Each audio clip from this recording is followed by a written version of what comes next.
77 point. We're incubating it here. Okay.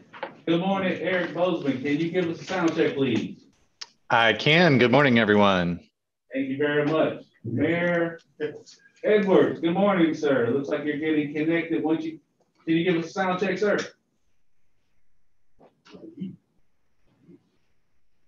Mayor Rusty, can you give us a sound check as well? Good morning. Good morning. How's everybody doing? Outstanding. Thank you very much, sir. Mayor Scott, can you hear us? I should have my light on. All right. Did we miss anybody on the sound check?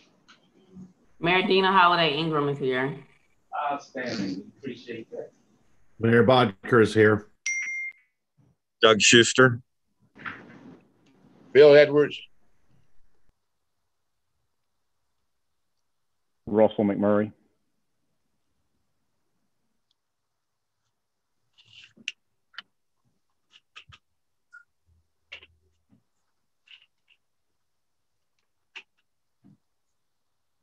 We'll be going live in 20 seconds.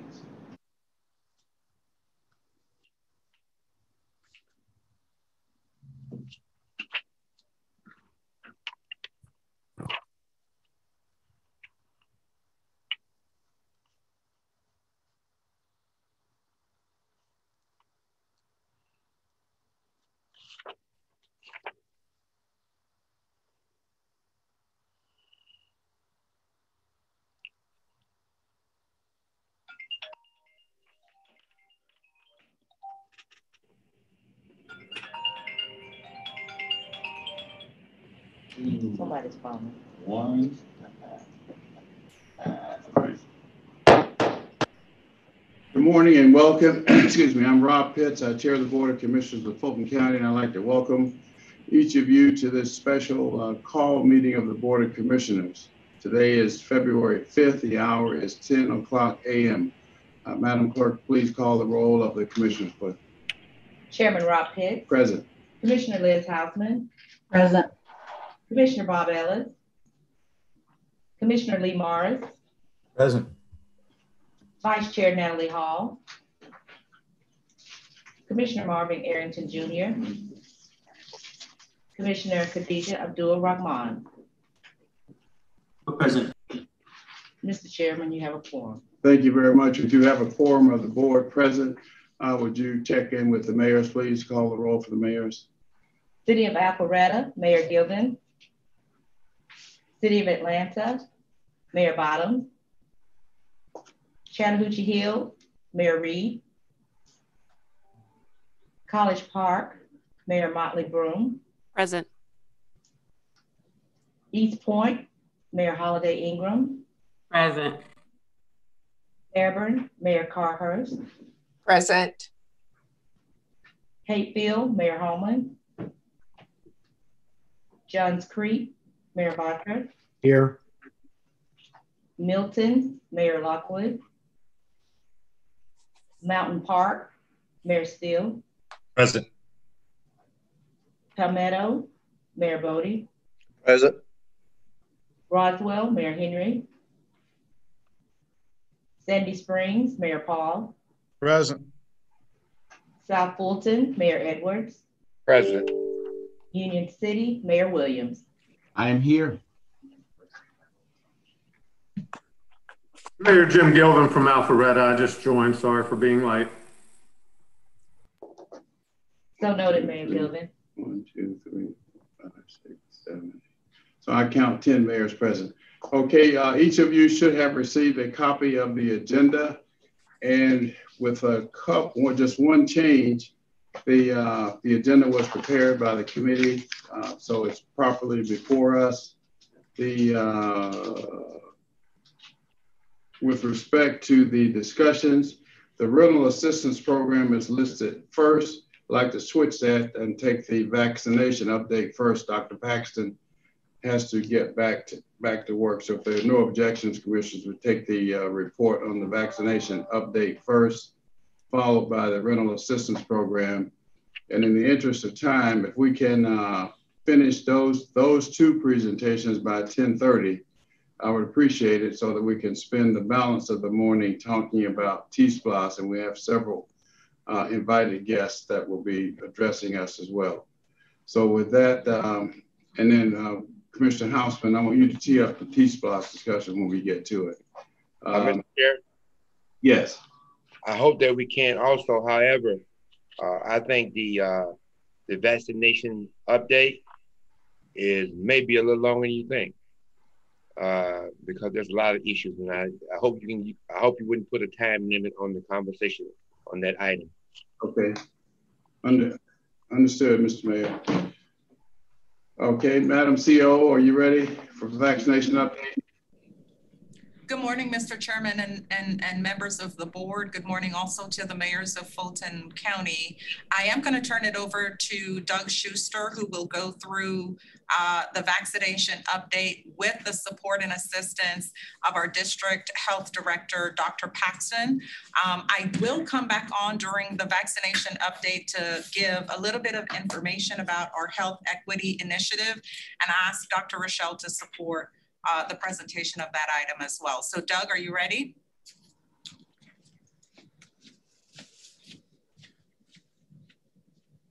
Yes, ma'am. Mr. Schuster, you're on. Can you hear me? Sound check? Yes. Good morning, mayors, commissioners. Next slide, please. We'll do a little bit of a COVID update before we get specifically into vaccines. I just wanted to show the difference between January 18th and February 1st of this year in Georgia. Obviously, the darkest, worst place in Georgia. The colors on the right are still red, but I'm going to show you some information that shows Georgia and Fulton County trending in the right direction. Next slide.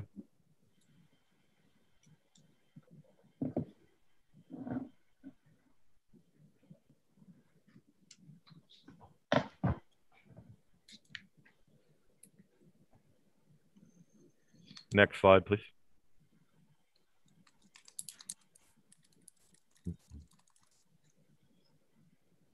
Thank you.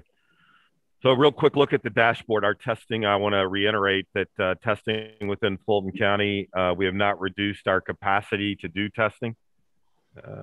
Went a little too far. Slide. There you go, Doug. All right, we're having a little bit of problem with the PowerPoint. What page do you need on the? Okay.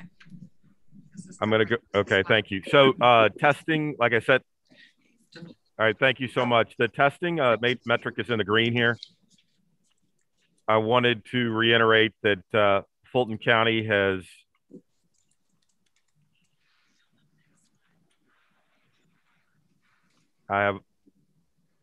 this is Doug. We're back on the Georgia slide. Could we get to the dashboard, please?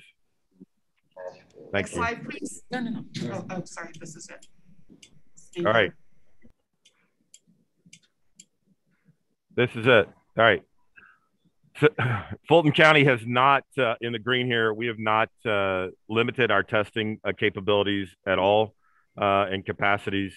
And we continue to test at the rates that we've had been since really the beginning of October, which depending on holidays and the like are somewhere between 6,000 and 7,500. And we continue to offer testing at various locations in our mobile solutions throughout the county. The next in the orange, as you see, is the caseload, which I'm sure you've been reading about and watching on TV, that we did reach a peak right at the beginning of the new year at approximately 780 cases per day. And then you see a fairly significant drop off from that time, and we're now at 381 county. Likewise, in the blue, you'll see our hospital census in the county has dropped from a high of 1,036. Our 7-day average as of February 1st was 805, and I believe we're a little bit below that at this time. I just want to point out that deaths are really a lagging indicator. Everything you see as far as cases, then hospitalizations, if we have a rise in cases, the correlation to a rise in deaths is observed almost without fail. So we have seen a spike of cases really with our meteoric rise in cases through December and early January. We're now starting to see the daily COVID-related death toll go up. Our average for the life of the incident is about 2.5 deaths per day, and we have been between 5 and 7 now for about 3 weeks. So next slide. General overall scorecard, our testing demand, like I said, is right around 6,000, and it'll fluctuate depending on weekends, but we're staying in a pretty good area. We're still testing at over 2 times the rate that the CDC recommends per 100,000 for a population. Our testing results are still 36 to 72 hours. Somebody I know got them back in just about 24 the other day. So, yes, sir. Yes, sir. Hey, Doug, just pick up the pace where we can get to the questions that they have. And then as you can see, sure, I will. So just to let you know that while I just want to reiterate here, cases per positivity rate, hospitalizations are still what we consider critical, but they're in much better place than they were really at the beginning of the month, as you can see there. And then quickly, we can move on to the next slide into vaccinations.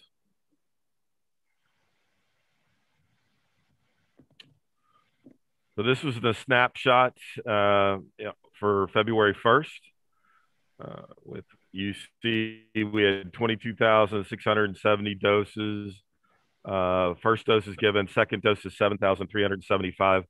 Our overall testing number, once again, is about 23% of the state's total at 1.4 million. For this week, we had scheduled 5,000 first doses and 8,500 second doses, and we are still vaccinating in Group 1A. I can give an update. We're total now through this week. We've took a pretty good bite of that, and we're at 38,500 vaccines delivered by the Fulton County Board of Health and the team that's doing that. So we've had our busiest week, and it's been a lot of successes in that area. Next slide. And this shows by location our testing. The large blue is Mercedes-Benz Stadium, which obviously we have the most throughput available and the highest population concentration. And at the North Point Center, where we actually do testing also, we are well across the 10,000 barrier now. And the Aviation Center and Wolf Creek combined, because we've used both those places, are over about 8,000 together at this point. And then we have done some testing downtown at Park Place, and we've actually tested 700 people in the green to date that are associated with some long-term care facilities that weren't registered in the CVS Walgreens program. Next slide. And then the vaccines administered by group. As you can see, the groups in 1A that we're addressing are the public safety, badge carrying officers, and all fire department, EMTs, paramedics are in the public safety group. And then the 65 and older, which were over 20,000 as of today, and caregivers. And then the doctors, nurses, and dentists that weren't associated with the major hospital. And then the Board of Health frontline workers, along with the people doing the testing for us, have gotten both their first and second doses. Next slide. Jessica, are you going to talk about this?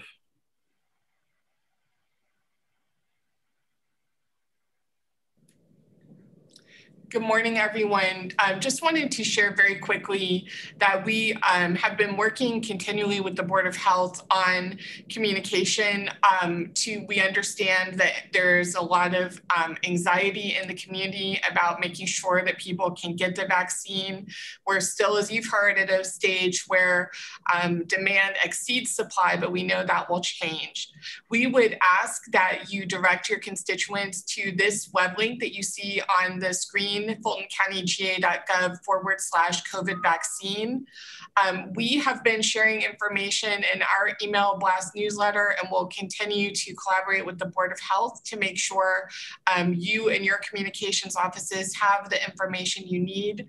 Some of you participated in yesterday's elected official update, and just want to let you know that there will be a lot more information coming your way as we get to the stage of this process where we do have a stable supply and we'll be able to make sure everyone gets vaccinated. We understand there is vaccine hesitancy and concern among the community, and we are working with some agencies to address those kinds of issues in communication efforts. So stay tuned for more, and if you have any specific needs or requests, the Board of Health communications team and my office are collaborating and we'll be glad to assist you.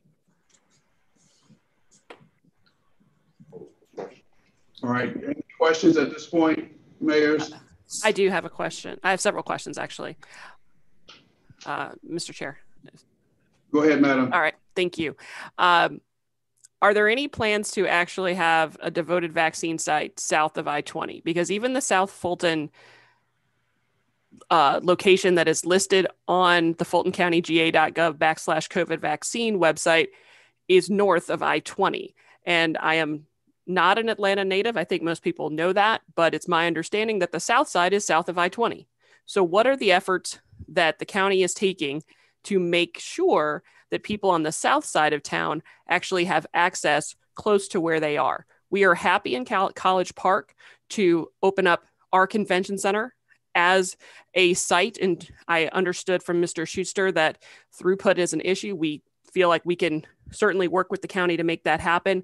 But I'm getting feedback from my constituents that they are concerned that the vaccinations are not close enough to them. Mayor Broom? Yes, sir. Could I just piggyback on that a minute with you? Yes, sir. Let me tell you guys something.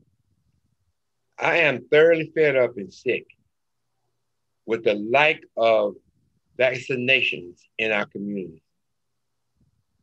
All over this country, people are talking about the lack of vaccination for people of Black and brown color. And the audacity that you all were sent out, the vaccinations you had in Alpharetta and every place around, and it thoroughly overwhelms where we are. That's what Mayor Broom is talking about. And I'm thoroughly getting the fact that my folks, especially the seniors, are calling our offices. And you want them to go to a website where they get nothing. But talk about a waiting list and talk about what we can't do for you. And I can tell you right now, you have vaccines left over. You have vaccines left over at Charlie Brown. And why can't, when you got it left over, why can't somebody go in there and call somebody and say, come get this vaccine? This is an equity problem. And I'm sick and tired, and most of these mayors in Southside will tell you. I asked, why can't we have 3 days, just 3 days of vaccinations just for my people who are 65 and older, who are calling me, begging me every day? May I interject something? I see that apparently the presentation was didn't continue through to the end. The very next slide starts to deal with the Health Equity Initiative, and I see that Anna Roach is here, and she is can lead through that, and we can also address some of these other issues. So I think I'm just suggesting that maybe we just continue the presentation. I'm sorry, Doctor. You know, I respect you wholeheartedly. We've been on shows together, but I'm just dealing with the reality of what's happening to each and every one of us. Mayor Broom is talking about. And I think that we're making strides to address that. And I think we should continue with the presentation so that we can at least, start address that. And then we can go into more focused questions, because Ms. Roach can present the Health Equity Initiative. And I can talk about what we are doing right now with mobile units and investigations of other sites. So I'm suggesting I will listen to that. Okay, so Mr. Chairman, I did want to give Mayor Edwards an opportunity to finish his comments, but I like Dr. Paxton said, there is more to this vaccination section of the presentation. So if you move on to the next slide, I'll go through the final 2 or 3 slides on vaccinations. I had the opportunity to talk with Mayor Edwards as well as Mayor Holiday Ingram about health equity, particularly with respect to vaccinations.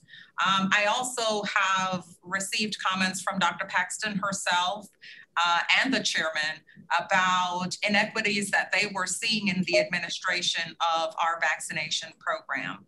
And so our executive team began conversations about how we could be proactive in addressing that. I won't go over all the words on this slide. I did want you to have it for your benefit.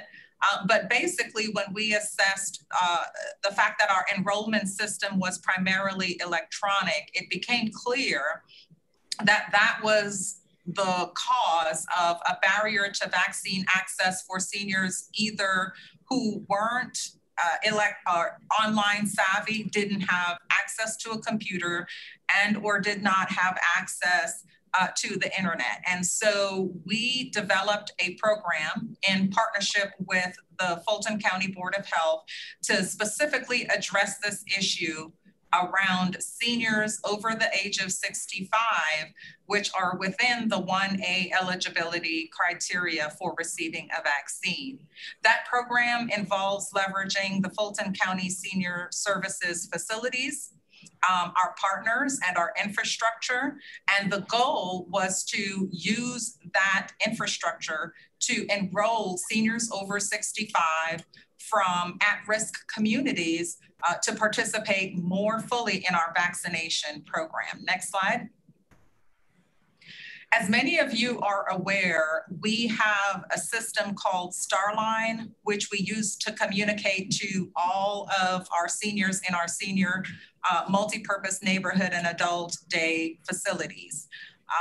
We are using that system to invite currently enrolled seniors in all 4 of those programs to participate in the senior vaccination program. We are aware that when we encounter or discuss the offer of vaccination to those seniors, not every one of them will accept the offer to be vaccinated by the Board of Health. And so we've incorporated a component of senior vaccination where we would refer that individual for counseling and additional information about the vaccine. So that's basically how we would communicate to seniors to invite them to participate in the program. The Board of Health, in order to facilitate this program, and I want to acknowledge Dr. Paxton for fully supporting this program, approved reserving 2,500 doses per month to allow this program to go forward. We also, as a part of this program, requested and Dr. Paxton approved the reserving of appointments at the Aviation Center Monday, Wednesday, and Friday of each week between the hours of 1:30 and 3:30. So all of our outreach appointments are concentrated to those days and times of the week. For seniors who do not have transportation, we plan to implement or leverage TransDev as well as our partnership with Uber Lyft to safely transport seniors back and forth to their designated appointment times. And because we wanted this experience to be one that is accommodating to each senior, we assigned current senior services staff to escort our seniors on that day to ensure that their experience with our vaccination program is one that is satisfactory to them. Our customer service initiative around this program includes a follow-up with the senior within 48 hours, one, to ensure that they don't have any adverse effects that they haven't communicated, but more importantly, to ensure that their experience with the vaccination program was satisfactory. Once the senior comes through our program for their first vaccination, they do then work with the Board of Health staff on site at Aviation to schedule their second dose. And so again, once their first dose is scheduled through us, they do become enrolled in the Board of Health system for their second dose, and communication there forward is between our senior and the Board of Health. Next slide, please. Excuse me. So we have thought about ways to expand this program once we are done with our first cohort of participants that include our senior multipurpose adult day and community centers. And these are some thoughts that we originally have that we have to more fully develop with the Board of Health. But certainly we could expand the program and are in initial discussions to do so. To incorporate a mobile component where a mobile strike team, as Dr. Paxton affectionately calls them, would go to the senior centers rather than have us transport our seniors to a centralized site. Another opportunity to expand would include enrollment into the program of our senior high rises that we often partner with that are located within Fulton County and are concentrated in communities that are at risk. The other is to explore partnerships with CVS or anybody who has additional vaccinations that would expand the opportunity to go even above 2,500 reserved shots per month. So, you know, Dr.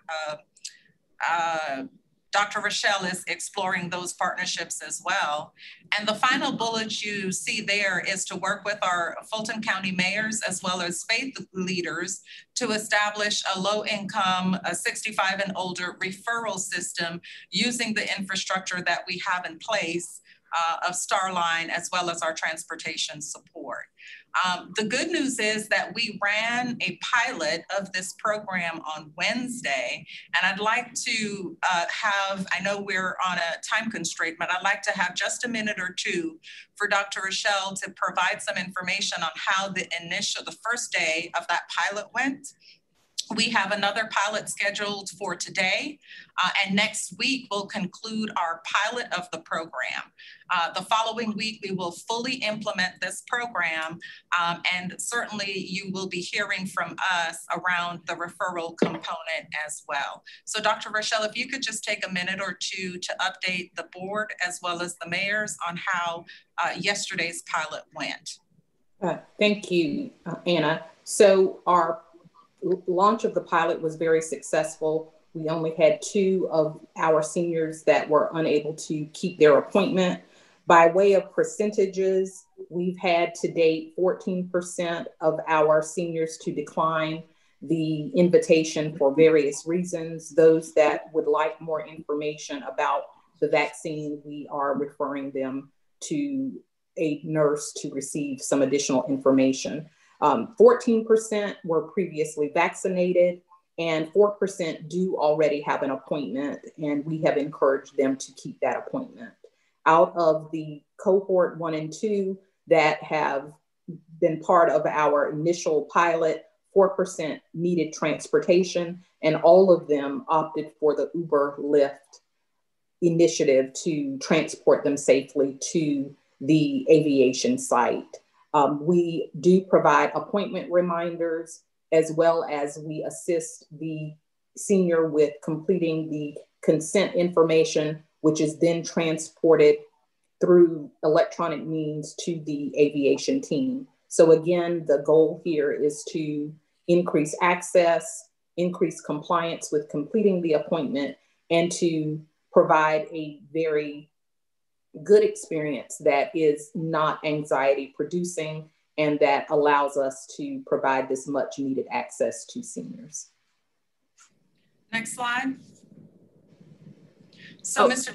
Chairman, was someone jumping in? Oh, I was just, this is Lynn. I was just going to jump in with a couple of things because I can actually put now timeframes on some of the first 2 points that were brought up in the preceding slide. Beginning of the week of February 15th is we're going to be deploying those strike teams that were spoken of to the, we've already started deploying them to the long-term care facilities that were not part of the CVS system. We should have that finished up very soon. But in addition, we will be starting the week of February 15th to do the strike teams to the senior centers that were mentioned there. We also have a list of senior towers where people who are living in.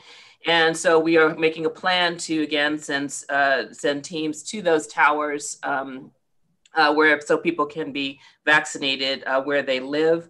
Again, the week of the 15th, we are starting to deploy some of our mobile units to go. We have a list. We have a number of partner sites, many of them in the below I-20 that we've worked with before on testing initiatives. And so we're evaluating, of course, not a testing site is not necessarily a good vaccination site. So we are working with them now to determine which ones can be good vaccination sites. And we believe that starting the week again at the 15th, that we'll be able to start sending mobile units to those sites to vaccinate people there. The last thing that keeps coming up, I've been hearing, is that the question of opening more standing sites, south of I-20. We absolutely want to do that. At the moment, what's keeping us from opening up a larger standing sites is simply the availability of vaccines. We push out our vaccines when we get them, and so we don't hoard them, and so that's why we only schedule a week ahead. We have to make sure, of course, that we have enough vaccines to cover us for that week, that upcoming week. But we are not sitting on or letting any vaccines go to waste or holding them. So that's all I wanted to say before we moved into the question session. So, Mr. Chairman, we're ready for questions if you're ready, sir. We're ready. Mayor Motley Broom and Mayor Edwards, were your questions answered? I have additional questions and following up on the information that was presented. Dr. Paxton, I understand that the availability of vaccines is stopping the opening of additional standalone facilities. I am still concerned that we don't have a devoted standalone facility south of I-20. And let me be clear that College Park is willing and able to step up and help in this regard. We have the second largest convention center in the state. We have the space. We are willing to do it. We are willing to partner with the county in that endeavor. Can someone tell me how many seniors we have in the county approximately? 65 and over? Yes, sir. I think it's about 125,000. Is that correct, Madam COO? Yes, sir. 130,000. 130,000. So at this point, we've got about 20,000 of them vaccinated. Is that correct? Closer to 22. 22,000. And we're setting aside 2,500 doses per month, correct? From the 15th yes. Moving forward? Okay. For those seniors who are not involved with Fulton County Senior Services, how do we ensure that they are getting the access to the vaccines? So Mayor Motley Broom and Dr. Paxton, if I may, on one of those slides, the third bullet was a partnership with faith leaders as well as the mayors of Fulton County to ensure a referral system into the 2,500 reserved vaccines. So that's currently our approach to expand it beyond our senior service centers. I also have to point out to remember, we are not the only vaccinators in town. we probably maybe do 20 to 25%. The other vaccination sites in town are, associated with the hospital systems like Emory, Grady, Piedmont, and the like. And of course, as been mentioned, the pharmacies and all that. So we are just presenting Board of Health statistics here, but there are other vaccinations are taking place in many other locations. Absolutely. Understood. And to that point, we did get Grady's information yesterday. They have vaccinated approximately 9,000. Doug will have the exact numbers, and 82% of the vaccinations at Grady are of African Americans.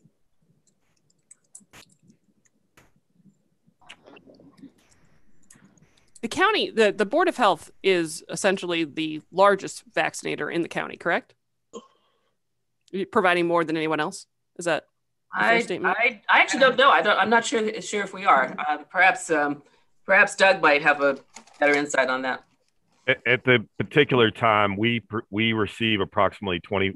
These numbers are held pretty close to the vest, but between the commercial options with CVS, Walgreens, and some of the grocery stores, and then what the hospitals are getting, we've been receiving somewhere between 25 to 30% of the vaccine coming into the county.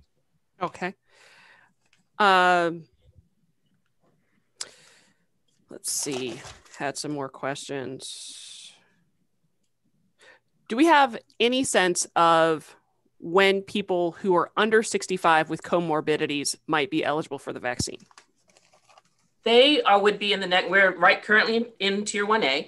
The next tiers to come up would be Tier 1B, and if I am not mistaken, I think that I think they are included in either Tier 1B or possibly Tier 1C. I'd have to just check that right now. Can I give a little clarification? So the state last week said we were approximately halfway through what they thought was 65 and older group, and realize that's a hard number to assess as people's hesitancy goes up or down, and it also includes caregivers. So that's quite a big number. And then we fully expect we're beholden to the state of when we open 1B, and we expect a much more specific definition to be coming from the state on both 1B and 1C.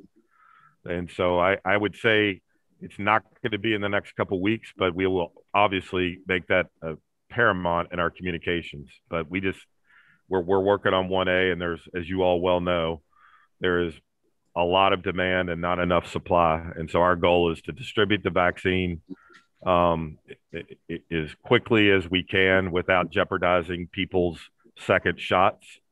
And that's our goal. And so far, we've been able to make everybody's second vaccination. And I just checked, and people under the age of 65 with comorbidities are currently in the phase 1C category. 1C. So we'd have to get through 1B before we get to them. Yeah. What is 1B? 1B are basically essential workers, the schools, educational faculty and staff, court employees, transportation. Basically, I guess essential workers and schools are the predominant phase in phase 1B. So we're not really seeing a potential start date for 1C at this point because we haven't even gotten to 1B. Fair? Mm-hmm. Okay. All right. I think those are all the questions that I have. I appreciate your time. All right, Mayor Edwards, did you have anything else? All right, I think Commissioner Hall had her hand up. Let me also make a suggestion. We do have a guest to talk about T-SPLOS, so I want to change the agenda again if there are no violent objections, and take T-SPLOS after we finish the discussion here. Mr. Chair, I have other comments. I was trying to unmute myself. Okay, Mayor Edwards, you have the floor. Yes. Ladies and gentlemen, I'm sitting here and I'm trying to find one glimmer of hope that I can convey to somebody who's going to call me in about an hour, and any subsequent calls after that. I cannot continue to listen to, and I'm not, Dr. Pat know I feel great about her, but we cannot, Fulton County, listen to intelligent rhetoric when you're based on your own figures. You know the job in the south part of the county is not being done properly. And 8 cities down here, 8 cities, we are Fulton County. But we continue, and I love what y'all say about Grady, but I'm not impressed when you say Grady is doing a whole bunch of African Americans. They've been doing a whole bunch of African Americans since Jesus got him. We need help on the sort, and Dick, we had this conversation. We need help on the south side. Where is it? Somebody give me a plan. Somebody tell me something. That's where I am, Mr. Chairman. And I think that some of my colleagues down south agree with me. You've not done the job in the south end of the county. Not at all. Mayor Broom is giving you a place. Giving you a place. And you need to take that offer up. So right now, I feel a little hopeless, y'all. I feel a little hopeless, and the fact that I cannot help my people. They have no place to turn but to us. And we can't help them. So I love charts and graphs. They look real cute and very colorful. But at the end of the day, you have to go where the data sends you. Everybody talks about the data. I'm looking at your data, and if it was me, I'd be in South Fulton in the morning. So that's all I have to say. I'm not going to beat a dead horse, but I'm saddened, man. I'm very saddened at this. Thank you, Mr. Chair. Thank you, Mr. Just a minute. Mr. Chair, this is Vince Williams. You know, I certainly have to concur with Mayor Edwards. Mayor Williams, hold on one second. Commissioner Hall had asked to be recognized, Mayor Gilbert, Mayor Bachman, and Mayor Williams. My hand is also raised, Mr. Chairman. All right, Commissioner Hall, Mayor Gilvin, Mayor Bachman, Mayor Williams, and Mayor Holiday Ingram. All right. Do I have the floor, Mr. Chair? Hello? Hello? Yes. Hello? All right. Do I have the floor, Mr. Chair? Yes, ma'am. Can you hear me? Okay, good. Now I can hear you. To the Fulton County and Board of Health team, I just want to say great job on addressing the issues of senior vaccinations and the areas where people of color need access. However, I completely understand Mayor Bill Edwards' frustration and the community's frustration about the lack of us having a plan to address that and being more proactive and not reactive. And so this is why I sponsored that legislation, the resolution to declare racism as a public health crisis in Fulton County, because as we can see from what is happening today in this meeting, it is definitely a public health crisis.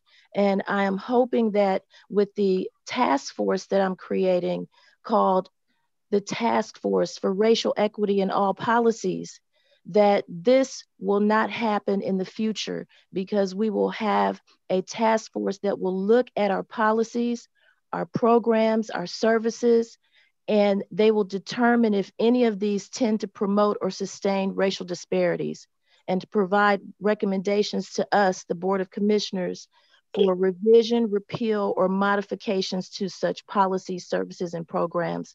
And also hopefully to adopt additional policies, services, and programs that are necessary to ensure equity.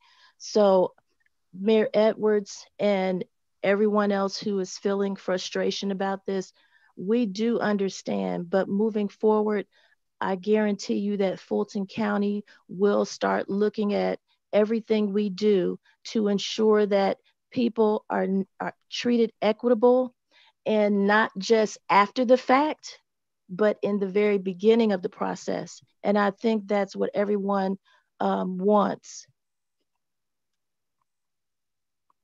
You have the floor. Mayor Gilvin. Can you hear us? Mayor Gilvin? All right, Mayor Bodker? Can you hear me now? Yes, sir. Okay, sorry about that. I had to turn off my mute. I just want to say, my heart bleeds for Mayor Edwards and the other mayors on the South Side. I truly feel the pain of what they must be getting from their residents. I want to voice support from our community in the city of Alpharetta for making sure that they have the same resources there as throughout the county. I think we're all in this together, and I know Fulton County is doing the best they can, but I think anything we can do to get this resolved as quickly as possible should be done. And I want to thank, fortunately, a couple of years ago, the Fulton County Commissioners did acquire a property up here in North Fulton, the first one to provide health services up north of the river. And our residents appreciate that investment. And we encourage the same types of investments throughout the county whenever possible. So thank you. I just wanted to share that this isn't a north-south issue. This is all of us in it together. Thank you, Mayor Gilvin. Mayor Bodker? Want to echo Mayor Gilvin's comments, but I do want to say that I understand the equity issue. It's one that I have gotten myself educated on, as obviously I didn't grow up in circumstances that might lend for me to know that inherently. I will tell you that life and death to me isn't about color of skin. It's simply about saving lives. And yes, equity is important, and I certainly emphasize that. I want to thank the county also for the North Fulton facility. While it's not super convenient from Johns Creek, it's better than what we had when we didn't have one at all. And if I use one barometer that things are getting a little bit better, the amount of complaints that I was getting in the early days of the program were so many that I couldn't handle them. And today I haven't received one in the last week. So I see that as a success, at least up here. I'm not in any way trying to suggest that those problems do not exist in South Fulton and that they're not problems in general. But I also recognize the most important thing, and that is when you're trying to get 10 pounds of sugar in a 5-pound bag, and this is really in reverse, the sugar is the people and the bag is the number of vaccines that are available. There's only so much Fulton can do. So I want to thank Fulton County for their efforts. I want to ask my mayors that we all recognize, as Mayor Gilvin said, we're in this together, and let's figure out a way to save all the lives we can. Thank you, Mayor Bodker. Mayor Williams, Vince Williams. Thank you. And certainly thanks to my colleagues who have already had an opportunity to speak with you, and especially thank you to Mayor Gilvin and Bodker on the north side. One of my biggest concerns is certainly you listen to the data. We always say follow the data because data is a great indicator. And we just heard about 125,000, 130,000 seniors are in our county, and approximately 22,000 have been vaccinated. One of the things I would certainly like to know, how many of those were Black or brown? And the reason I say that is because the majority of your Black and brown community is on the South Side. We all know that. But I would ask everyone, envision the calls that we're all getting. I've just had 2 calls while in this meeting from Miss Alma and Miss Carolyn. And I'll talk a little bit about that shortly, but envision your mother. Envision your grandmother or your grandfather or your aunt calling. When am I going to get the vaccine? Where do I go? What do I need to do? I try to do the online thing. I don't know how to get online. I don't know what number to call. If I call, they tell me I need to call back. When I call, they say they're already booked. Those are the things that we are faced with right now today. Certainly, it's a great opportunity that Mayor Motley Broom suggested about the GICC, but there's going to be some logistical issues with that, with some of us, but certainly it's better than what we don't have now. And so what I would like to see is that, you know, I do know you're coming up with nice plans of action, but that doesn't help us today. And it didn't help us yesterday or the rest of the week because we don't have answers. So certainly I think there needs to be a process where the county is working in direct concert with every mayor's office with information that we can share with our communities. Because, you know, it is sad when you are hearing or seeing the eyes of our seniors who are afraid. They are afraid. That's what the problem is. They are afraid. And we're so educated and we got all the answers and we're going to do this, this, and this, and this is the plan of action we're taking. That doesn't matter to them. They need assurances, and we haven't been able to do that. So I'm asking that we do better. Certainly, I appreciate the work that everyone has done and is doing, but we've got to do better. We cannot continue to give this automatic, educated rhetoric because it's not solving the issue. And the disparity or the inequity that we're dealing with, it must be dealt with today. And we need to come out of this meeting with a plan of real executable action that we can make sure we can deliver to our communities. I got about 10 people after I finished this meeting because they knew we were going to be talking about vaccines. I got to share some information with them. And I don't have jack to really share except they're working on it. So I'm asking that we do better in making sure we share this information, but come together and come up with a better plan of action. That's the problem. You know, I mean, this is new to all of us. We certainly know that, but we haven't really planned. We've gone through this issue before where we don't talk to one another and we come up with a jacked up plan. So let's make sure we do better in making sure that we get the information to the people who deserve it. We're talking about our senior population, our seniors. Those are the most vulnerable people that are faced with this fear that they're seeing day in and day out. Miss Alma will be 80 years old on Tuesday of next week. Miss Carolyn is 71. I need your help. I need your help. You know, one good thing I can say is out of this, CVS partnered with my senior community, Christian City, vaccinated approximately 200 people from what I'm told. And they had vaccines left over, called me 20 minutes before they were about to depart. Well, that doesn't give me time to reach out to some of the seniors that could have received those vaccines. So we've got to do better. So I don't know what the answer is, but I think if we put all of our heads together, we can come up with a solution that will be able to benefit, but also eliminate the fear that we're dealing with here. Because we are arrested right now as local leaders. We have no answer because we're depending on our county to give us some guidance. And certainly, Dr. Paxton, I did attend the webinar on yesterday. Unfortunately, when it was opened up for questions, it was still giving us, those of us who wanted to ask questions, it still gave us the prompt that the host has not allowed you to be unmuted.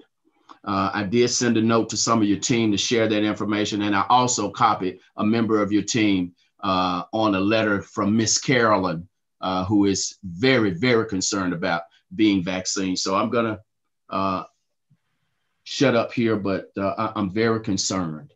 You know, certainly my long-term care facilities are being taken care of, but we got to take care of these folks who are living alone outside of that particular bubble. So thank you very much for the time. Mr. Chairman, this is Mayor Bodie. Can I speak? One moment, Mayor Bodie. Mayor Holliday Ingram and then Mayor Bodie. Thank you, Mr. Chairman. And I won't reiterate what all of my South Fulton Mayor colleagues have said. I'll try not to, let me say that. And let me really say thank you to Mayor Gilvin and Mayor Botker for acknowledging that equity is not a North-South issue or a white, black, brown, blue, or green issue. It is an issue that we should all be concerned about, and that we should all, as leaders and elected officials in government, that should be our guide. And so let me also say thank you to Ms. Roach and to Dr. Paxton for acknowledging the inequities. You know, it's almost every agenda item we have, we spin off into an equity discussion. And it is good to know that there are one or two people in the county who are fighting for equity or who understand equity and are committed to it. But we all know working in government or just working, period, or just being in groups and understanding group dynamics, it takes more than that. And we continue to come to these meetings and continue to have to spin off into these equity conversations and discussions, because it's always going to happen as long as we're here, because we're going to raise it. But maybe one day when people are planning and thinking about different initiatives in the county, they'll think about how to all people in the county and how access and, you know, the potential barriers. So just not the plan, but what could be barriers? How can we overcome them? And how can we do that on the front end and be proactive and care about everyone and make sure that the conversation around equity, take it away from us, like come to the table with something that is already equitable, but we're not there yet. So I, like my fellow mayors in South Fulton County, I'm getting the calls from my residents as well. At the last meeting, I said it's important, and I wanted the information from the county because I think we should be one band, one sound with this. Is the vaccinate, this pandemic is uncertain enough, it's challenging enough. We should be all sharing the same information. And so that's what I've been sharing. But then they say, Mayor, when I call the number, I can't get through. I can't leave a message. They say they'll call me back. They don't call me back. Mayor, I don't have access to a computer. Mayor, the same things that my other colleagues have said. But we knew that before we created the plan. We know the seniors in all of Fulton County. A lot of them go to the senior centers. We know them. We know their experience. We know our people, and we know what challenges they may experience. And so why on the front end was that not thought about? And we're still here with no location south of I-20, despite Mayor Broom offering the GI. I know my fire chief attends the weekly, every week meetings and is offering up the buildings that we also have in East Point. I know other mayors in South Fulton have made those it is not a matter of and I understand that is not a whole lot of vaccines coming. We have a supply issue. I get that too. But Charlie Brown is not it. The Charlie Brown Airport location is not it. This is not it for our people in South Fulton that is supposed to serve. And the data shows that. So we always talk about data-driven decisions. We always talk about trying to make decisions based upon the data, the medical expert, like following, making sound decisions, but also equitable decisions. And the data clearly shows you is glaring the inequities within the distribution of the vaccinations in Fulton County. Whether it's intentional or unintentional, we find ourselves here. And today, I still don't hear an immediate plan about that. I have a senior center, the Wellness Center is in East Point. So if we're talking about working with the seniors who attend the centers that, senior centers that are operated by the county, my assumption would be that we're gonna be looking at those south of I-20, and then maybe I'll be able to tell them something. But what is it? What is the answer? Because we come here, we get the information, but the solutions are kind of like always in the work. And we're continuing to get calls and emails from our seniors who are concerned for their safety as we are and want to know. And so the whole issue of whether or not people are, resistant to the vaccination, I don't really think that that's the issue. I'm not saying that 100% of the people want it, but there are a lot who do. And we have to make sure that it's accessible. So, If we have to have this on every agenda item and talk about equity, we will. Again, thank you to Ms. Roach. Thank you to Dr. Paxton. But I know that 1 or 2 people can't make a whole system change. The system and everyone within it has to feel that way and think about it on the front end. And nobody's perfect. I get it. And that's not what we're asking for. I'm not asking for perfection. I'm asking for equity in all decisions in the county. And it sounds like what Vice Chair Hall is working on with the task force that she created. So I'm not sure when we're going to get an equitable update on how we're going to get this to people south of I-20, but I look forward to receiving that in the timeline. And I know information was shared where those locations are going to be. I know it talked about working with faith-based and cities. We're here, we've offered places. So what are our next steps? Tell me what we need to do, because I will make sure we expedite it. Mayor Bodie. Thank you, Mr. Chairman. Just a bit of information. This past Tuesday, February the 2nd, we started vaccinations here in the city of Palmetto in conjunction with the Palmetto Medical Center, known as Your Town. We have partnered with the city of Chattahoochee Hills and the city of Fairburn. We're currently doing 180 a day, and this is based on the scheduling, and we're averaging about 10 employees at that location. And of course, it's a situation where they are responsible for getting the vaccine. And unfortunately, their order that they put in for last week was not filled. It was 0. So down the road, I don't know what effect that it's going to have on that. We did have a call yesterday from the fire chief in Union City wanting to join the program. And of course, they were invited to send a firefighter down to administer the vaccine. We've been in contact, I think, at one point in time with the health department. So far, we've received no assistance from Fulton County Health Department. This is vaccine that's been available through the medical center down here. And of course, it runs Tuesday through Saturday. It is obviously, like everything else, by reservation and based on the Tier 1A. So how long we can go with this is just based on how long we've got the vaccine, but it looks like that we're going to average at least 180 a day based on the way it's set up now. And the community center is located at 595 Main Street, which is right on Highway 29. So if you can get on that MARTA bus, you can certainly get to the vaccine down here at this location. And like I say, it would certainly help if there was any way that Fulton County Health Department could work in conjunction and actually give some of the vaccine that we're using on people in South Fulton County right now. So that's all I have to say. And Commissioner Abdul Rahman wants to be heard. Commissioner?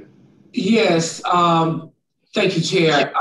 I think I just want to actually, the sentiments of the mayors, I just want to let them know that I fully support.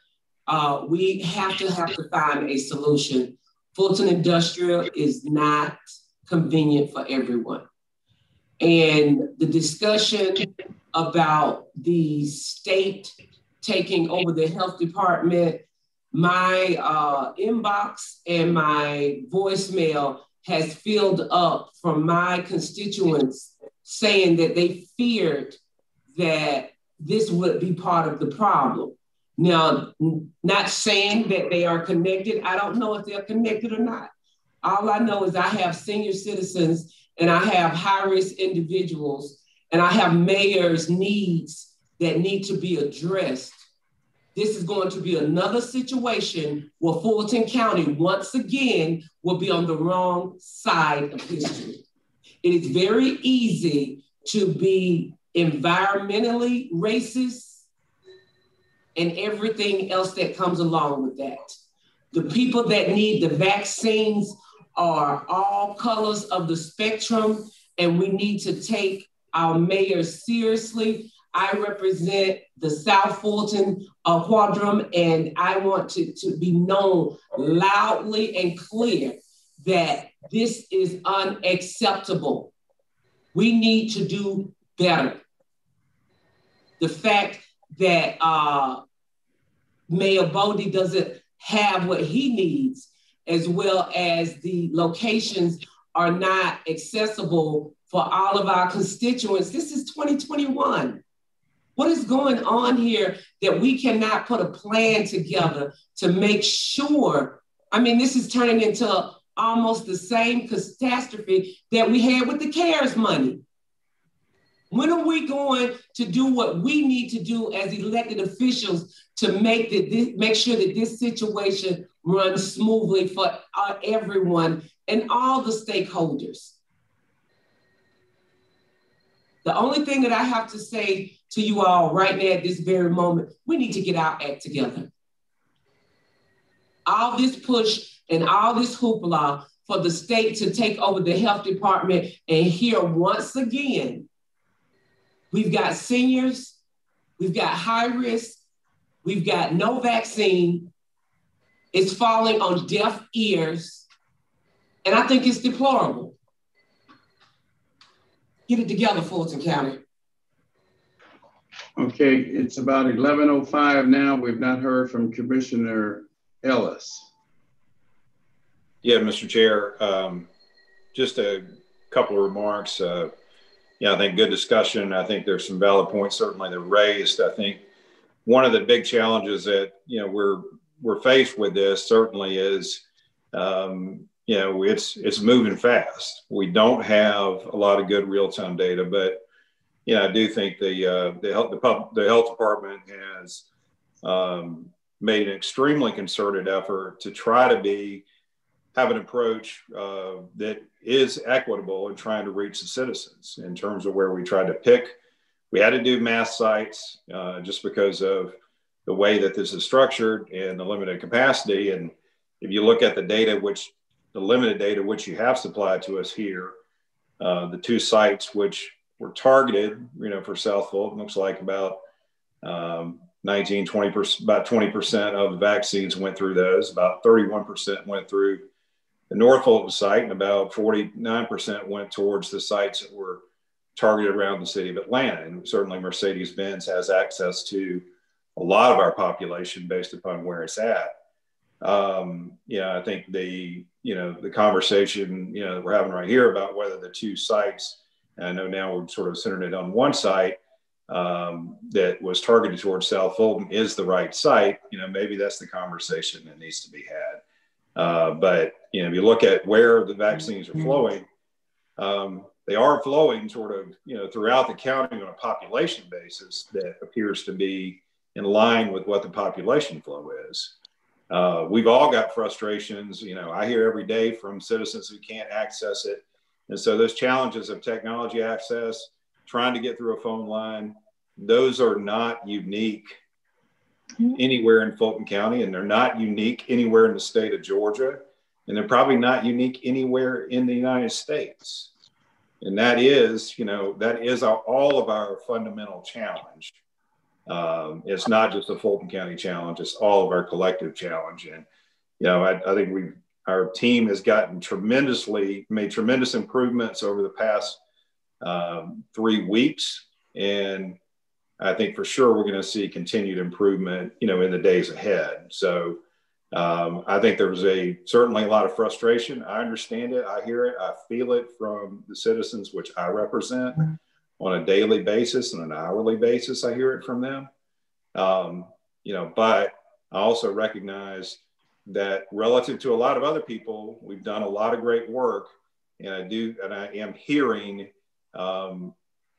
plans which are codified to target areas where we are seeing the gaps. We're seeing gaps and we're trying to respond to them.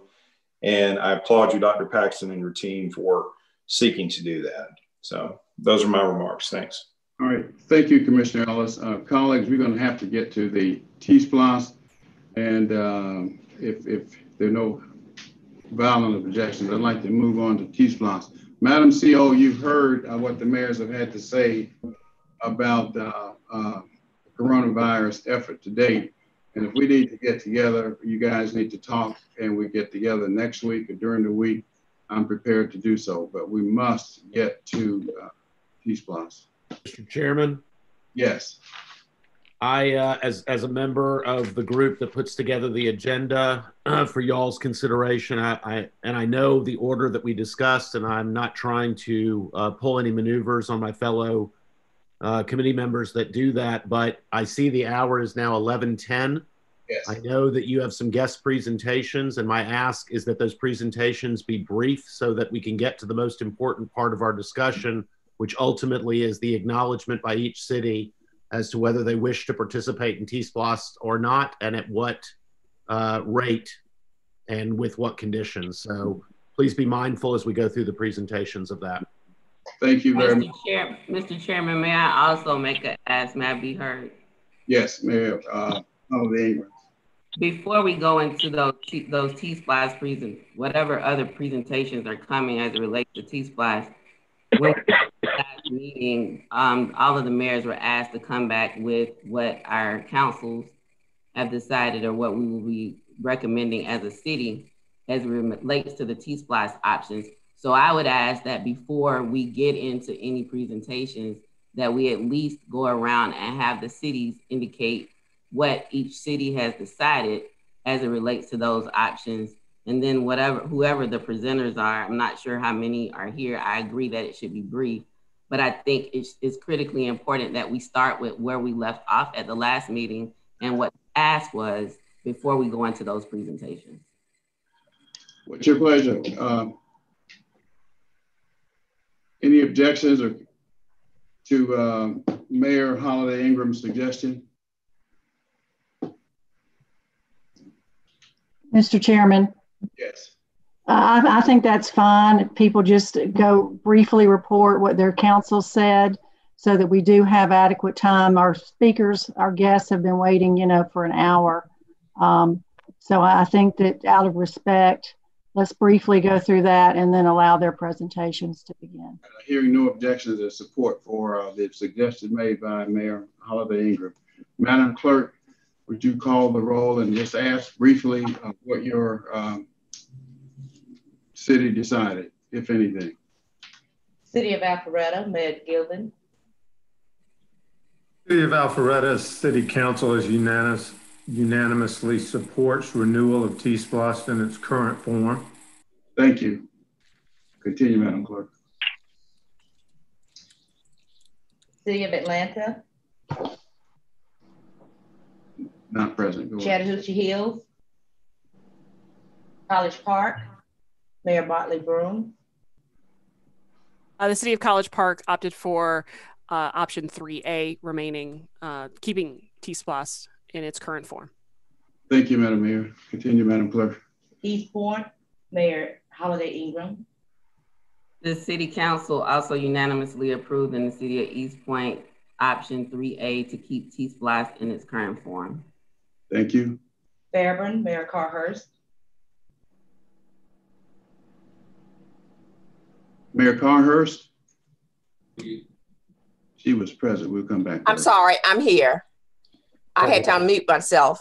Let the records reflect that the City Council, as of today, has not made a decision. That decision will be made on Monday night, the 8th. All right. Thank you. City of Hayfield. Mayor Not present. Johns Creek, Mayor Bodker. City of Johns Creek, by a vote of 4-3, there really wasn't a vote, but is actually not supporting any of the options going into T-SPLOS. Okay. Milton, Mayor Lockwood. Mountain Park, Mayor Steele.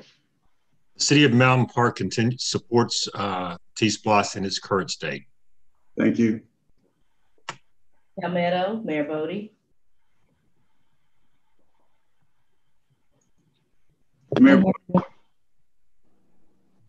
I'm sorry, I had to unmute. The City Council voted unanimously to give me the authority to negotiate on whichever plan so fits the group. I currently support 3A, but that could change. Thank you, Mr. Mayor. Roswell, Mayor Henry. Thank you.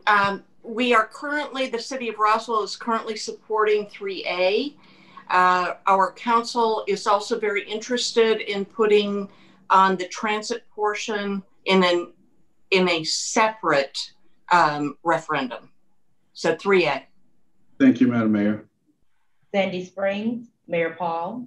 The Sandy Springs Council voted unanimously to support 3A. Thank you, Mr. Mayor. City of South Fulton, Mayor Edwards. The City Council unanimously voted to support 3C. Union City, Mayor Williams.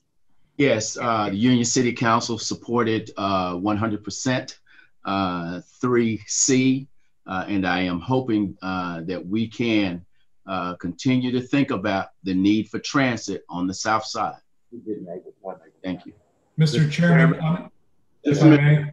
Yes, Chattahoochee Hills, Mayor Reed. Yeah, Chattahoochee Hills was 3A, and I've also been in communication with Mayor Hallman from Hapeville there, also 3A. Okay, 3A. And Mr. Chairman, I was in contact with Joe Lockwood, and they are also 3A. Milton. Thank you, mayors. Commissioner Hausman, would you tee up quickly for us the T-SPLOS discussion and introduce our guests? Yes, thank you, Mr. Chairman.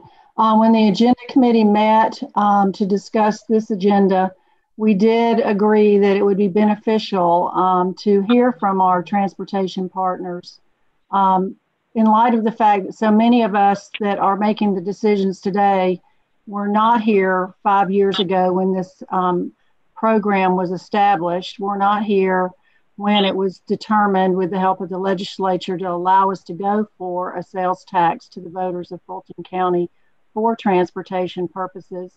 And the efforts that we went through to achieve that included splitting off from the city of Atlanta, allowing them to do a separate vote that included transit, because we were not ready to include transit at that time. And so we opted for the 0.75 for typical transportation projects, reserving a 0.2 for potential transit vote in the future, long-term transit funding. So I'm grateful that our three partners were able to be here with us today. We have Commissioner McMurray of GDOT. We have Chairman Jeff Parker from MARTA and Executive Director Chris Tomlinson from the ATL and CERTA. We have our consultants here ready to answer any questions you may have as well. We all know this is a big decision we're making. There are changes in potential federal funding that you'll hear about with regard to transit.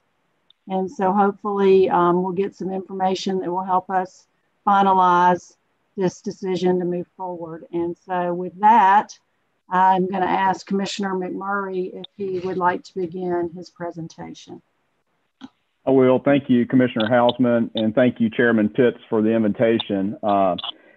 Collectively, between GDOT, MARTA, and the ATL, we thought it was very important to be with you today to try to, as Commissioner Hausman said, sort of remind you of a little bit of how we got to where we are today and inform you as you make some very important decisions about going forward in the future.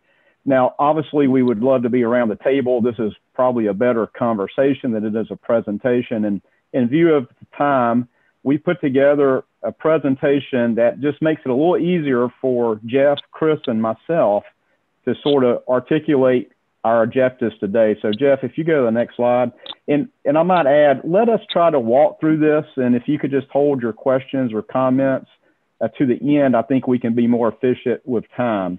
Our objectives today is sort of to go back and remind you of the transportation planning efforts that Fulton County has undertaken over the last few years and how that integrates into other planning documents, which gets to the second bullet.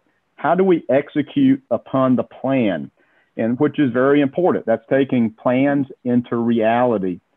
And then finally, or thirdly is, again, as Commissioner Hausman mentioned, sort of inform you of what we see on the transportation horizon as what I don't like using new normal, right? That's been overused, but new realities and opportunities that will present themselves to not only Georgia, but the nation. And then really the hard lift, right? And it's the hardest thing you all have to do is figure out how to strategically invest for the future. And, you know, hopefully that as we walk through this informs you of the upcoming hard work you do as you move forward. So it was good to hear too from the cities of sort of their affirmation of moving forward in their thoughts. So I'd ask Chris Tomlinson to take just a second and get back into sort of where Fulton County is as it relates to planning for transit and transportation improvements moving forward. So next slide, and Chris, would you jump in, please? Sure, great. Thank you. And again, thank you for this opportunity to talk to the Fulton County mayors. I just want to remind people, we have a purposeful structure for how we approach planning at the ATL. We like to start from the grassroots or the ground up. And the work that Fulton County has done with the Transit Master Plan to list those priorities across the entire county is critical for moving forward. We take this type of information as well as projects that may be submitted by individual sponsors, which can be operators, it can be cities, it can be counties. And we pull that into the state's regional transit plan. And we're really trying to accomplish two things. One, give you guys an independent assessment of these projects separate from the sponsor. So we're there as a resource for you. Two, understand how that project performs and connects from a regional perspective, which often goes beyond the slate of projects that, say, an individual operator may have. And three, to ascertain those funding demands on the limited amount of federal and state transit funds in order to weigh out how those projects should be prioritized and funded when those projects are ready to move forward. And I personally have touted the work that Fulton County has done and Gwinnett in terms of public involvement in trying to pull together a plan. So I just want you to know that this is how we get started. This is how we pull into this regional plan. And we'll just go to the next slide. And Jeff will talk a little bit about some of the things that we've been looking at out of the Fulton plan.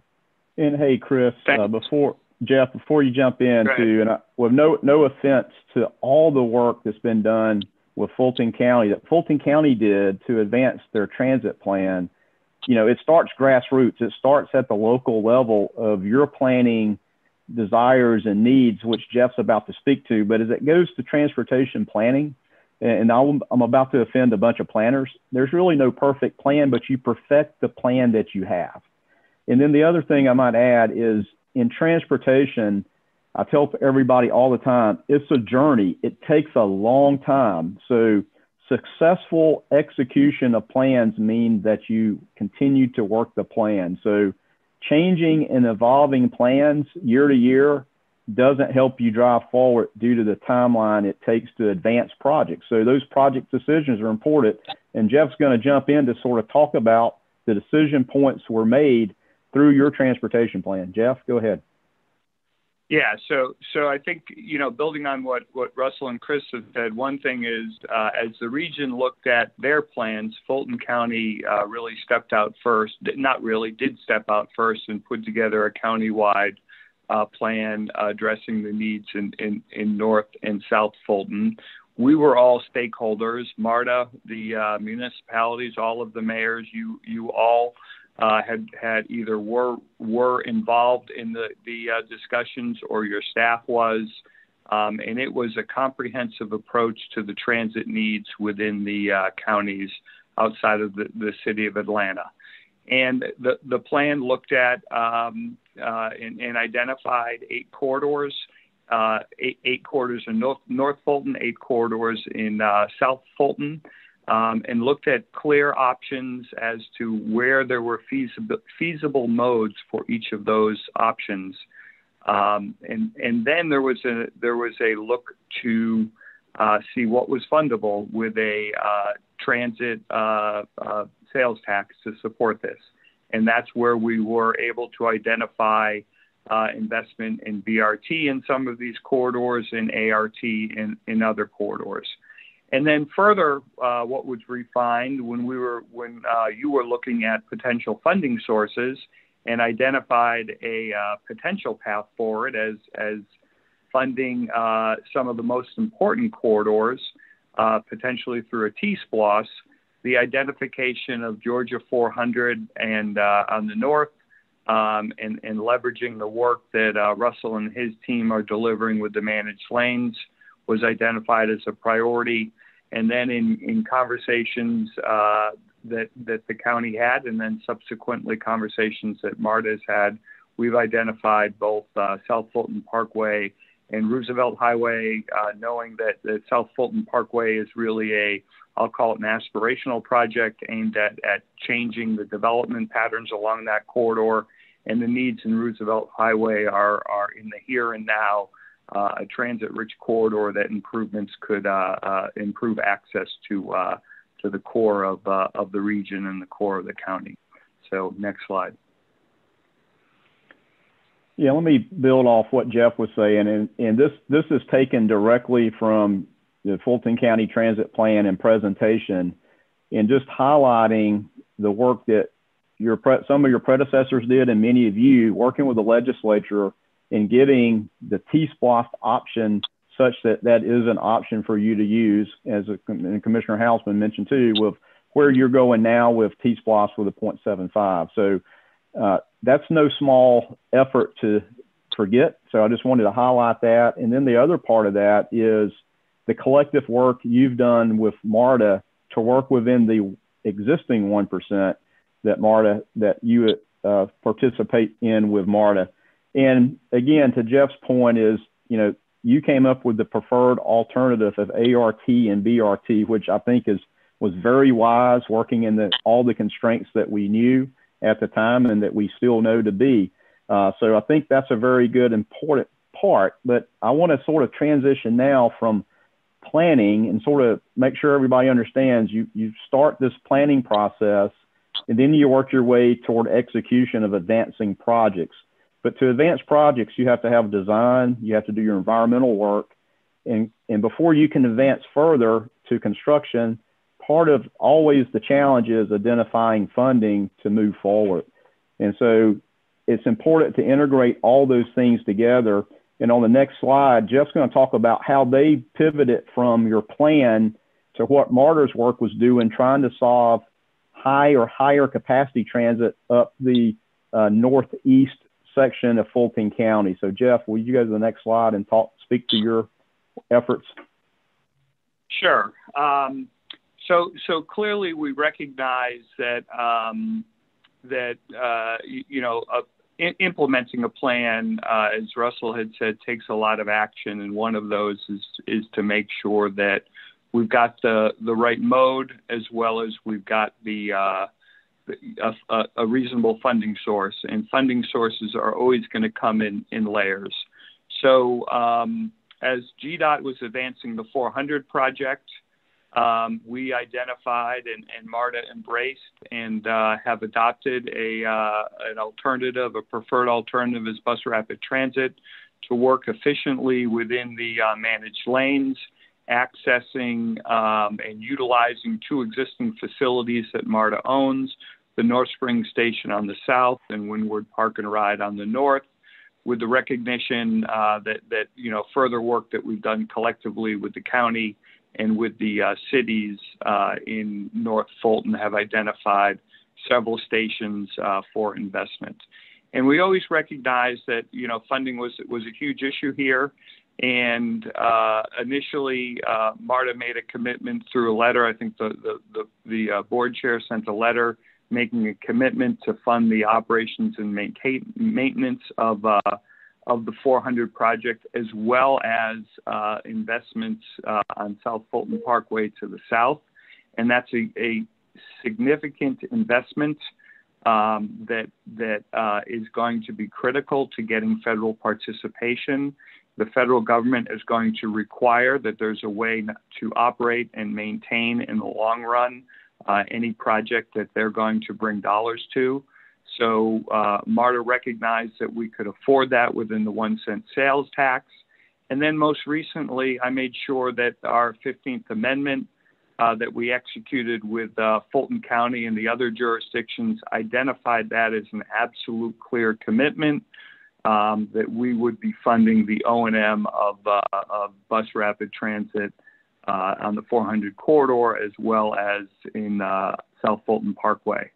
So really, we've dealt with two big issues here: identified a preferred mode, as well as a funding source for the O&M. And you'll hear a little bit later about where we stand with South Fulton. So I'm going to ask Russell to continue, or Chris to continue here.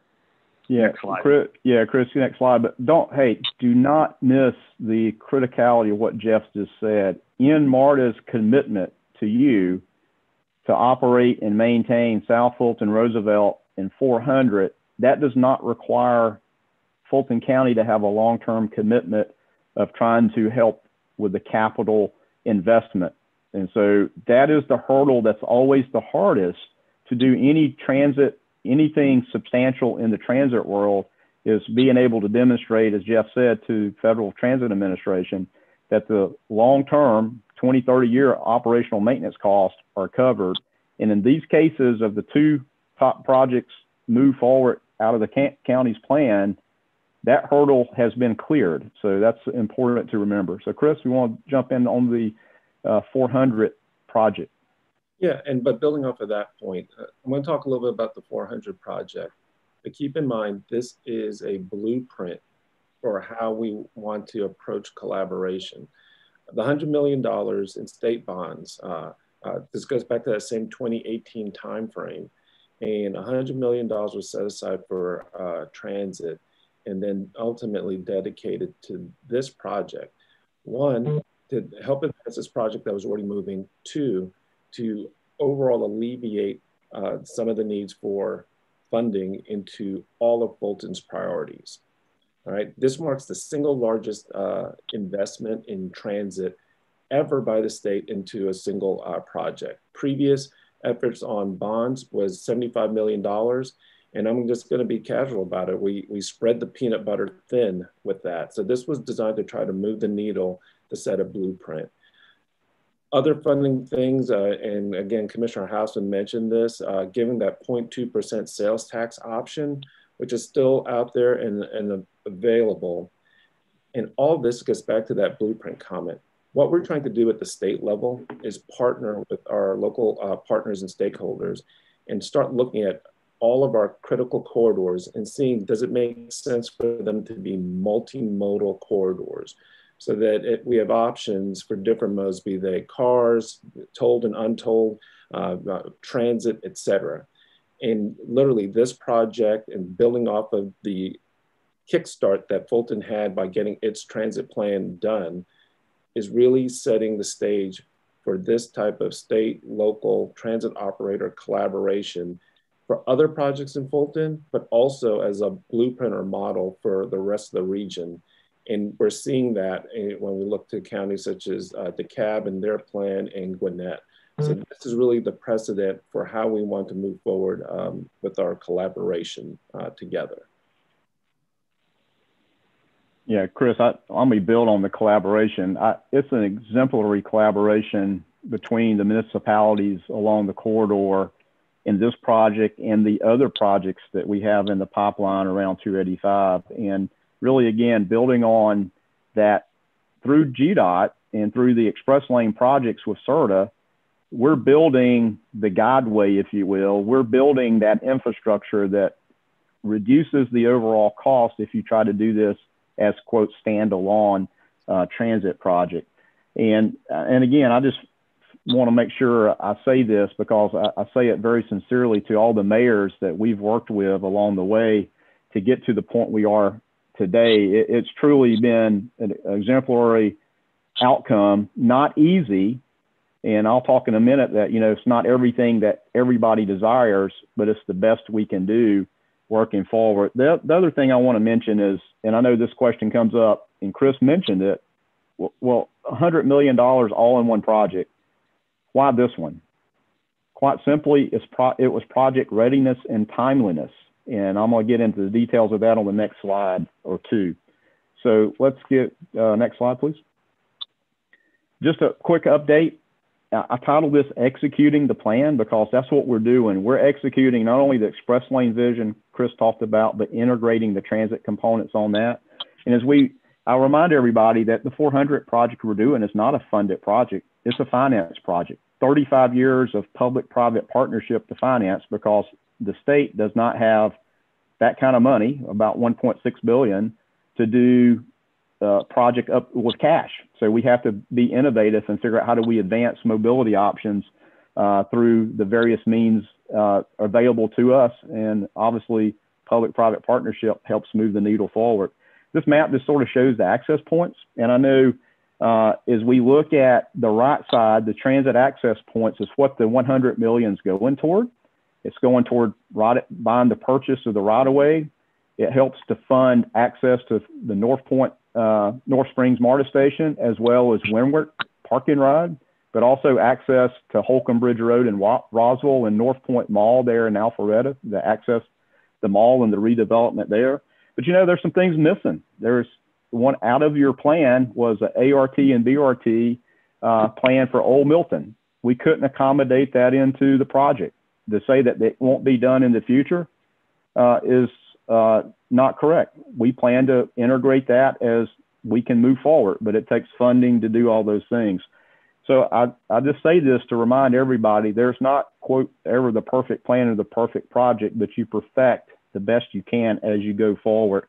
And I'll tell you some other, things we're hearing anecdotally is, some of the development in and around North Point and Windward, transit connections and opportunities are things being contemplated in that redevelopment or new development along those corridors. So, things we have to think about and trying to, again, do the best we can while we're there. Next slide. And as I mentioned, readiness. We are way down on the launch pad of moving 400 forward. Within the month, we will issue the final request for proposals to the 3 developers you see at the bottom of your slide. Very importantly. And then the other critical part of this, to the question of why can't you just take that 100 million and use it somewhere else, is we've worked through the federal environmental process and are pending approval now with doing proper planning as required federally to include what was in the Fulton County Transit Plan and Chris in the Regional Transit Plan as well, of acknowledging and not precluding the project of BRT along 400. So I got the question very specifically, well, just take the 100 million and do something else with it. No, that would cause over 2 years delay. You would have to take it out of your plan. You're talking about sending a message that you're not interested in transit at all. And that's something we can't do. So, the rocket is on the launch pad. The countdown has been initiated, and we're very close to blasting off with selecting a developer by the third quarter of this calendar year. So, and one thing I might note too is, as I told you, transportation projects are a journey. We're talking about completion at the very end of calendar year 2026. And I believe your T-Splosh you're talking about now would end probably in the spring of 2027. So very commensurately, as you move forward with T-Splosh, this project will be under development such that it will be operational there by the end of the calendar year. So just wanted to sort of update you of the schedule. Next slide, Jeff. Yeah, Jeff, so as we move away from 400, and I want to just remind everyone that the focus around 400 was really to make sure that MARTA and the stakeholders with the county and the cities, we could articulate to GDOT in a way so that the not to preclude transit elements could be included in their massive project. And now we turn to an equally important investment in South Fulton. And we've begun to have significant discussions. I've had discussions personally with many of the mayors on this phone about priorities. And we recognize that we are at the beginning of identifying where this investment along these 2 corridors needs to be done. And we stand ready with a commitment to advance the concept of this, and then need to work through the local funding of this project. So we're we've taken into consideration what we've heard from the mayors and recognize that there was a need to include Roosevelt Highway in this travel shed corridor that we're prepared to begin to study. So next slide. And on the next slide, we've talked a little bit about plans and projects, and I do want to be sensitive to time. So I just want to make one or two quick points. Whether we're talking about your regular T-SPLOS, whether we're talking about the transit-specific T-SPLOS, whether we're talking about P3 approaches or other funding strategies, again, we've been holding out the work Fulton County has done to even recognize that there has to be talk about funding strategies as a blueprint to take to others and other projects. And this is going to be a critical step as we talk about what we're seeing happening on the federal level. So go ahead and go to the next slide. So Russell mentioned in the beginning, new realities, new opportunities. There's a historic alignment that we believe aligns in Georgia's favor and therefore potentially Fulton County's favor. The new Biden administration has been crystal clear in saying some of their early priorities. They're focused on climate change. They're focused on environmental justice and equity. They want to see sustainable transportation investments. And they want to tackle in the first year of their administration, the FAST Act or the fundamental transit funding and how that works, what the formulas look like, and of course, COVID relief. Why is this a historic alignment? I listed some of the key congressional committee assignments. Senate Banking, Housing, and Urban Affairs Committee. Excuse me. How many more slides do we have, gentlemen, presenters? Because we're going to need to reserve some time for the mayors to react to what they're hearing. So if y'all could sort of sum up, I'd appreciate it. I'll sum it up, but this is a critical point. Yes, 2 slides. Senators Warnock and Ossoff have not only been assigned to the Senate Banking, Housing, and Urban Affairs Committee. What that is the committee that is directly responsible for overseeing mass transit and the Federal Transit Administration and their billions of dollars of funding. Representatives Johnson, Williams, and Bordeaux, all 3 of them have been put onto the House T&I. We have 3 members on that.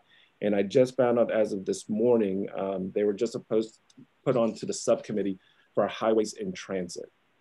Most of those mentioned in their platforms, the criticality and their support for transportation and transit investment. Now's the time for us to identify those priorities to get in line for Washington. And I think Fulton's just well poised. And you have a growing population, but we'll go to the next slide in the interest of time. Yeah, thank you, Chris. As I've reflected on how we advance projects collectively, it's like my golf game. It's not a 1-putt, it's often a 3-putt, meaning that it takes the combination of county being county and city, MARTA and state funding to leverage these opportunities that we know to exist today under Federal Transit Administration programs. And well, as Chris just highlighted, the opportunities that will bring coming forward will be like things we have not seen before with the new administration and the talk of new programs, including the potential for reauthorization and stimulus that Chris talked about. So, we have to remind ourselves there's not a silver bullet in funding. We all have to work collectively together to scrape and put together what we can to advance projects. And under the federal little circle there this is included in every federal program, local financial commitment to an acceptable degree. I mean, so FTA is always looking for local commitment and obviously things that come out of local plans as well. So just wanted to remind people there's not a spigot that's going to be one solution for every project. We all have to work together collectively to leverage our capabilities. So let's go to the next slide, and just let me conclude. This slide is titled "Decisions Today." Let's call that hard decisions today. And I don't envy the mayors and the Board of Commissioners for the hard decisions you have to make, but you are always focused on a better tomorrow, and I really do appreciate that and mean that sincerely about your deliberation and what you do for your cities and the county. I have to say this. our preferred approach would to make sure that the transit projects that you enumerated as important, being South Fulton and Roosevelt BRT, as well as 400 BRT, you move forward to help fund those commensurately with the projects that we're advancing, such as I've talked about on 400. That fulfills our previous understandings, and it advances BRT on South Fulton and Roosevelt, and obviously concurrency can happen during construction potentially on 400. Now, that's certainly preferred. We understand the reality, and as a leader, you have to acknowledge the reality that you're in. So I would appeal to the Board of Commissioners and to each mayor to consider an alternate approach as you talk about your 5-year T-SPLOS. And that is simply to have a transit improvement bucket to some degree that would provide Fulton County and each of you mayors ability to leverage dollars for programs known and unknown at this moment that would give you ultimate flexibility such that you don't miss out. I heard earlier today in the previous conversation is, the wrong side of history. It would be, in my opinion, Russell's opinion, very bad to look back 5 years after passage of this T-SPLOS and say, look at what opportunities we missed because we could not leverage or gain opportunities for transit investment. Now, obviously, you're participating with MARTA. Obviously, there's the state, but I go back to that previous little balance slide. It takes all of us collectively to seek and capture those opportunities when they come along. So I would appeal to the Board of Commissioners to think about that as a requirement that for the T-SPLOS, and I don't know your 3C, ABC. Sorry, I'm not intimate with those details. But think about that opportunity, and let's not miss an opportunity to really truly be multimodal as Fulton County moves forward over these next 5 years. Let's make sure we seek every opportunity we can to truly be multimodal and to continue to build on the great success you've had in the past with your T-SPLOS, and that we can be even more successful going forward. So, Mr. Chairman, again, I thank you for the invitation and opportunity to speak today on a very important topic as well. And we'll yield the time back to you. And thank you for all of you being gracious with your time. Thank you very much, presenters. Now let's hear from the mayors. At this point, it's about 11:45. Mayor Bottker, Mayor Paul, Mayor Bodie, so far. Mr. Chairman, I first want to thank Russell, Jeff, and Chris, not just for today's presentation, but for the great work that you're doing to help move these important topics forward. The tally, so everyone knows, is 3A has been supported by 63.25% of the population.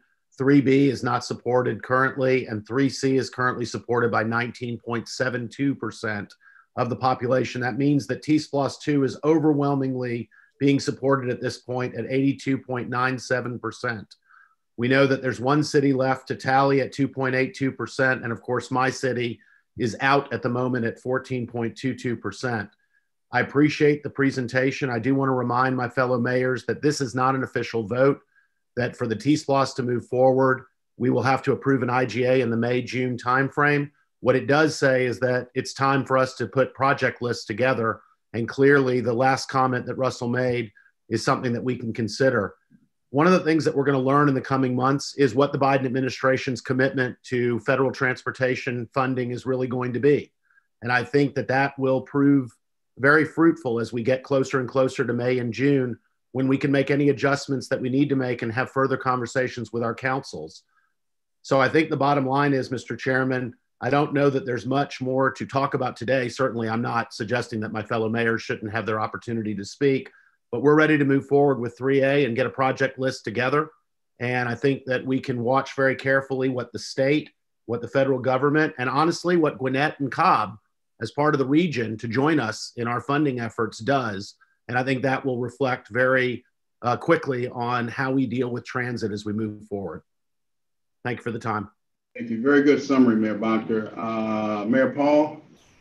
Thank you. And Russell, you make some great points, and most of which I support, almost all of which I support, particularly the wrong side of history discussion. The challenge that I've got, and Sandy Springs is unique in this particular challenge. we're being asked to put another 0.2 cents to fund the north-south piece, and I have no problems necessarily with that. But you know, we have a fully mature rapid rail system here. You're tying into what we already have, so there's not a huge benefit to the citizens of Sandy Springs. But we realize we're a part of the whole, and I think would be willing to support that. But as I said in the mayor's meeting the other day, the North Fulton mayor's meeting, and I did a little rain dance on poor Jeff Parker's head about this because of my frustration, is I leave these meetings and then I go sit down with my fellow mayors on the Northern Arc from Tucker over to Smyrna, and we talk about what we're going to do on the east-west side. And Sandy Springs is the linchpin because that's where the two lines would meet. And so we're already paying a penny to MARTA for what we're getting. We're being asked to pay a quarter or 0.2 cents for the rest of North Fulton. And then we've got to figure out how to fund the east-west piece, of which Sandy Springs is really the most expensive piece of that link. And so we would be asked again to pay a third tax in order to make it complete. And I can't ask my folks that, and I'm frustrated because we don't have a unified plan that funds a system. Now, I get your point, Russell, that we got to deal with where we are. But I can't ask my community to bear the biggest burden of the regional plan and be taxed 3 different times to fund the same system.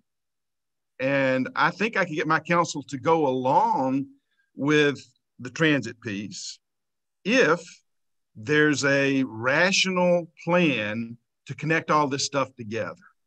And that's what I see is missing. So somebody explain to me how I overcome this dilemma. Mr. Chair, may I respond? Yes. Thank you, Mayor. And I understand your comment. I would also remind your constituents and council that by far the largest transportation investments in this state's history are occurring in Sandy Springs, be it 400 and 285. And those investments are building the guideway, if you will, for this potential transit. So let's not miss that. Out of probably all the folks on this call, where the intersection of 400 and 285 is where the most investments are being made for good reason, due to the high traffic volumes and mobility issues of that area. So let's not discount that. But the plan, I would say the plan, as I mentioned before, there's no perfect plans. And the plan we have, you have it as Fulton County. Chris has the Atlanta Regional Transit Plan. MARTA integrates into that and all gets there. To the point of advancing projects takes funding. And that is a discussion that has to be by decision makers such as you and the commission and at the state level. And that's all of you work so closely with. So those are the challenges. The challenge we have is to do the best with what we have. And that's always the challenge in every project we do. And as many of you have been to GDOT, or I've met with you or my predecessors, we're always cobbling things together to do the best with what we have in front of us.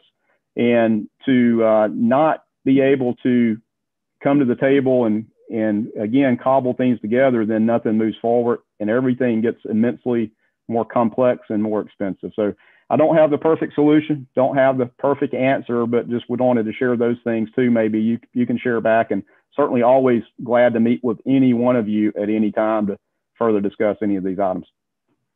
Okay, let's, it's about 7 till 12. We typically have a hard stop, but I don't think that's appropriate today. So if y'all will bear with us, I want to hear from as many people as possible.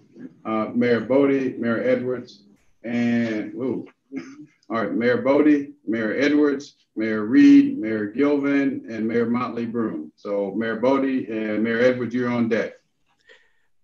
Thank you, Mr. Chairman. Just a quick reminder to everybody that was in these negotiations 5 years ago.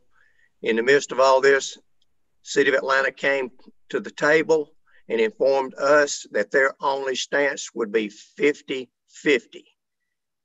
and that was it. That was all or nothing. And it left the rest of the municipalities, in a predicament. with him doing that, it removed the fact that we could even choose a penny. At that point in time, the way the law was written, we could only go 0.75. And that is a little of the history to let everybody know how we ended up at 0.75. Now, here again, it was in the midst of the negotiations. Plan 3C that some of the cities are supporting right now gives us the same amount of revenue to local governments that Plan 3A does. The only difference is it gives a quarter of a penny to MARTA.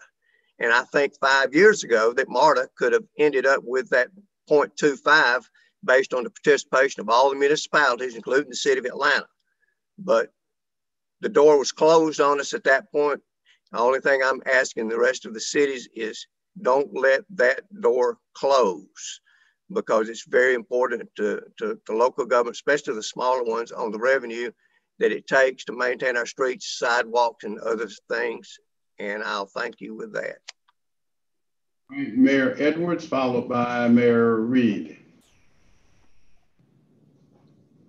Mayor Edwards? Mayor Edwards? All right, Mr. Chair. Can you hear me? Yes, sir. You have the floor, Mayor Edwards. Okay, I won't be brief because I have a hard appointment at 12 o'clock myself. But I want to thank Jeff. Thank you for that slide on South Fulton. The one slide we did have, I almost missed it. But I know that we talked about the issue of present need and future need, and that's how the conversation of 29 came into play. But have you had meetings, unless I missed something, with our South County mayors as to what that looks like and what are we going for as it pertains to 29 Roosevelt Highway? No, I'm assuming that question is to me. Yes, Mayor. Yes. Yeah. We are at the beginning point of that, and as you know, I've talked to you a few times. I've talked to many of the other mayors here. We've identified. We heard a clear message from you and some of the other mayors to include Roosevelt Highway. We committed to do that, and the next step will be to engage your staff around a technical effort.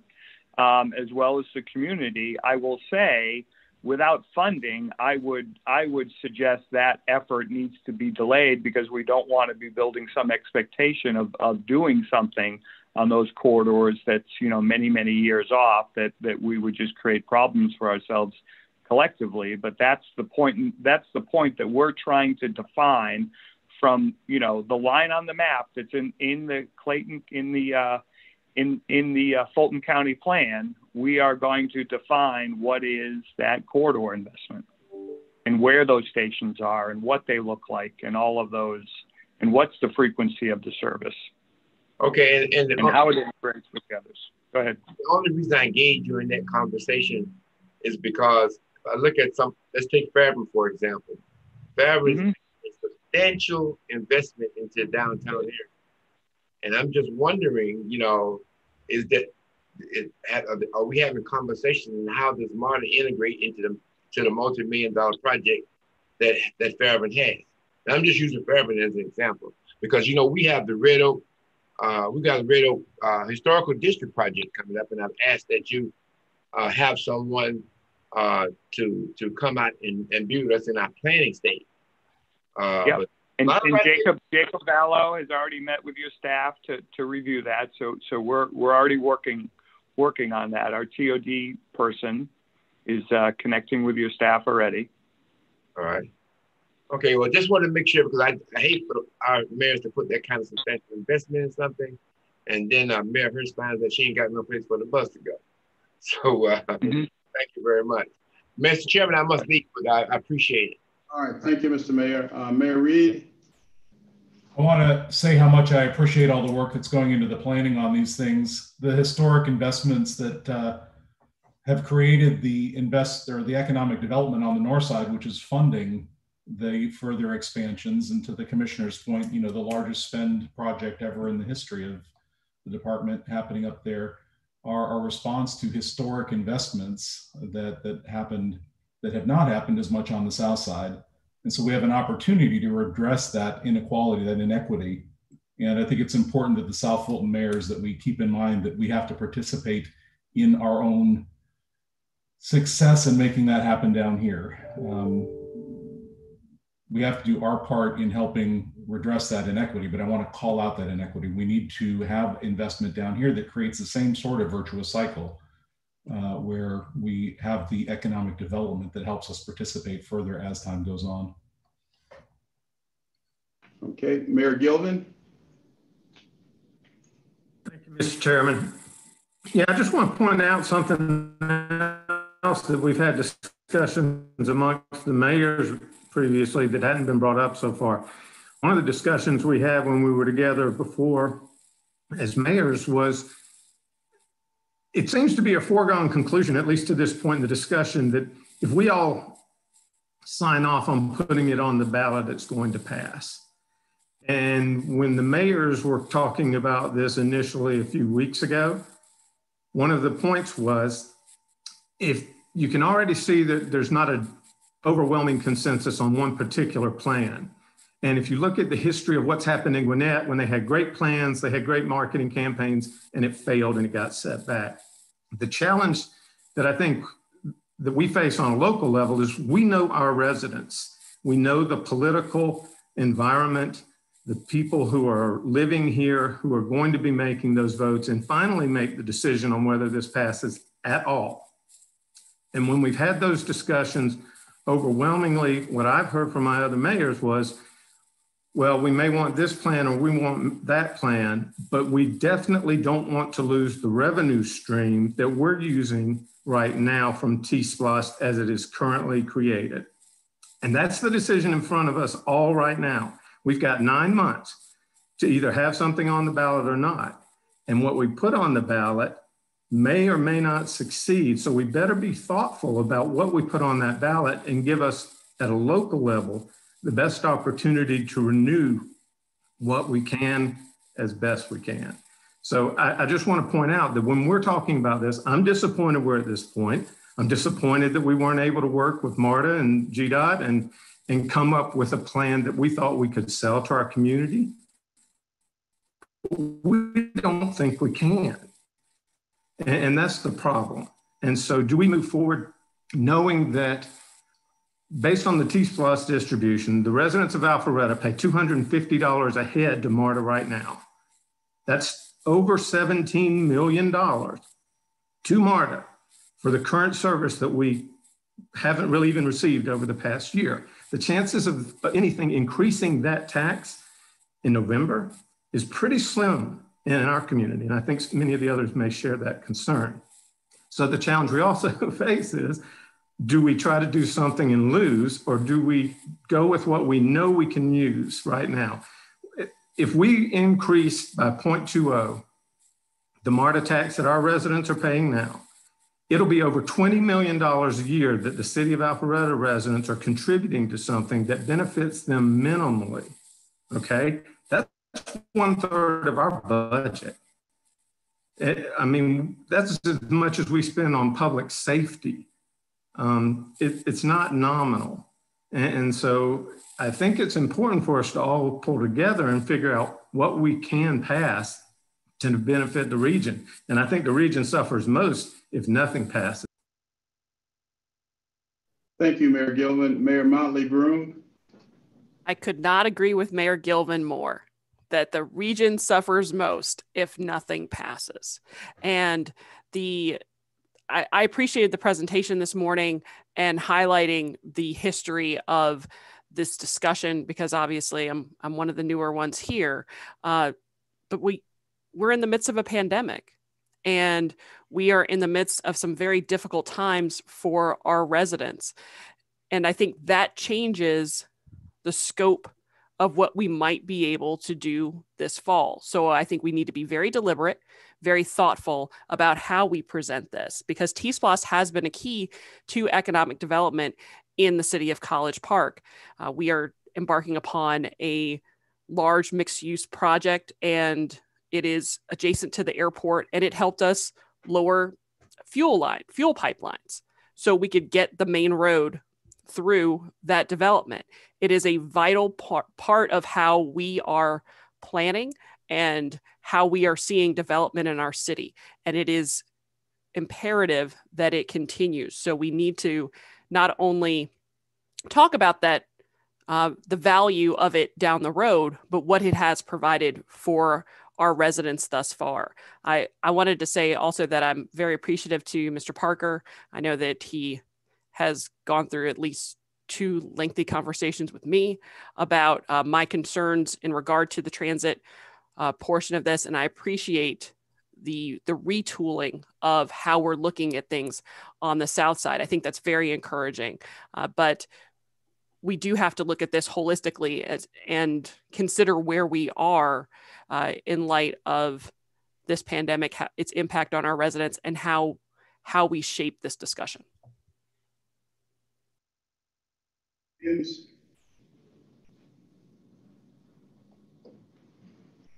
Mayor Williams? Mr. Mayor? Yes, sir. Thank you. I just want to first off thank Russell and Chris and Jeff, our transit and transportation experts.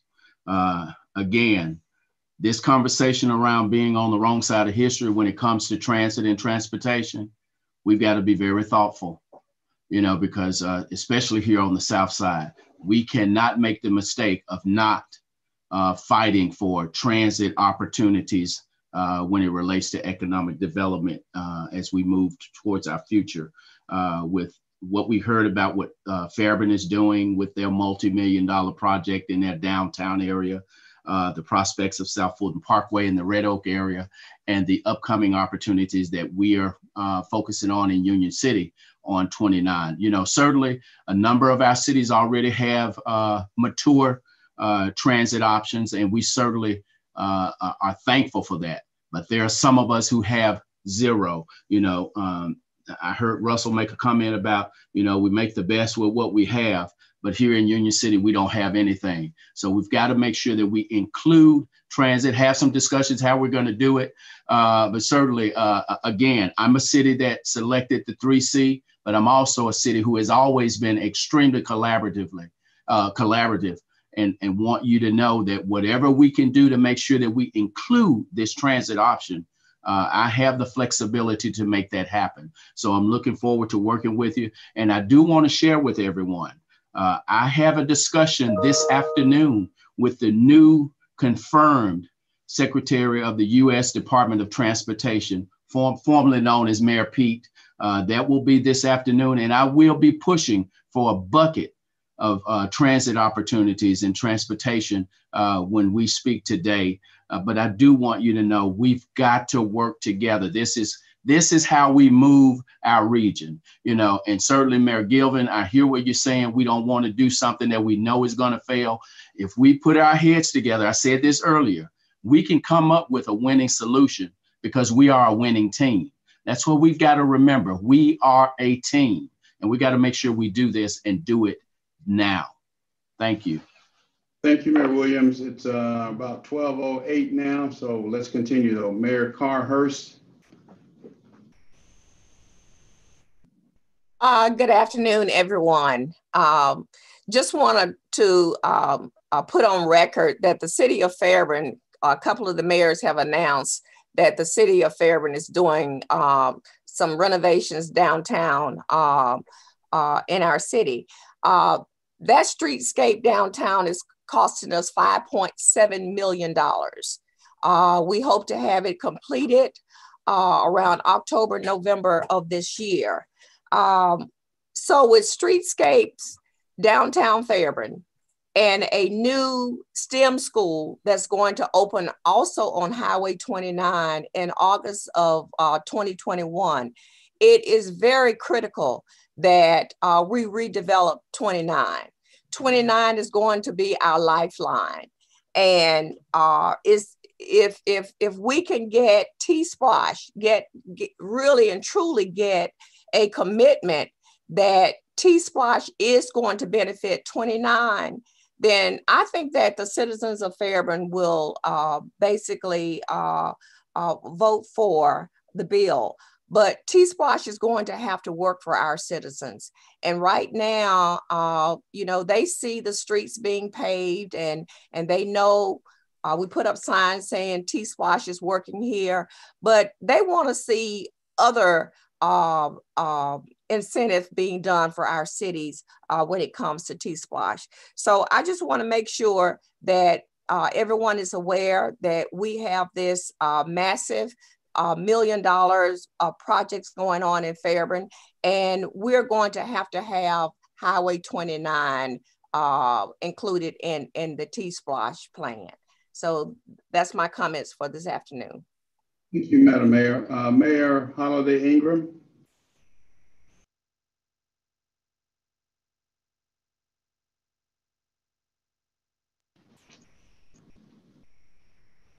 I was trying to come off of mute. Thank you so much, Mr. Chairman. So I will say I'm definitely a supporter of regionalism and helping where we can.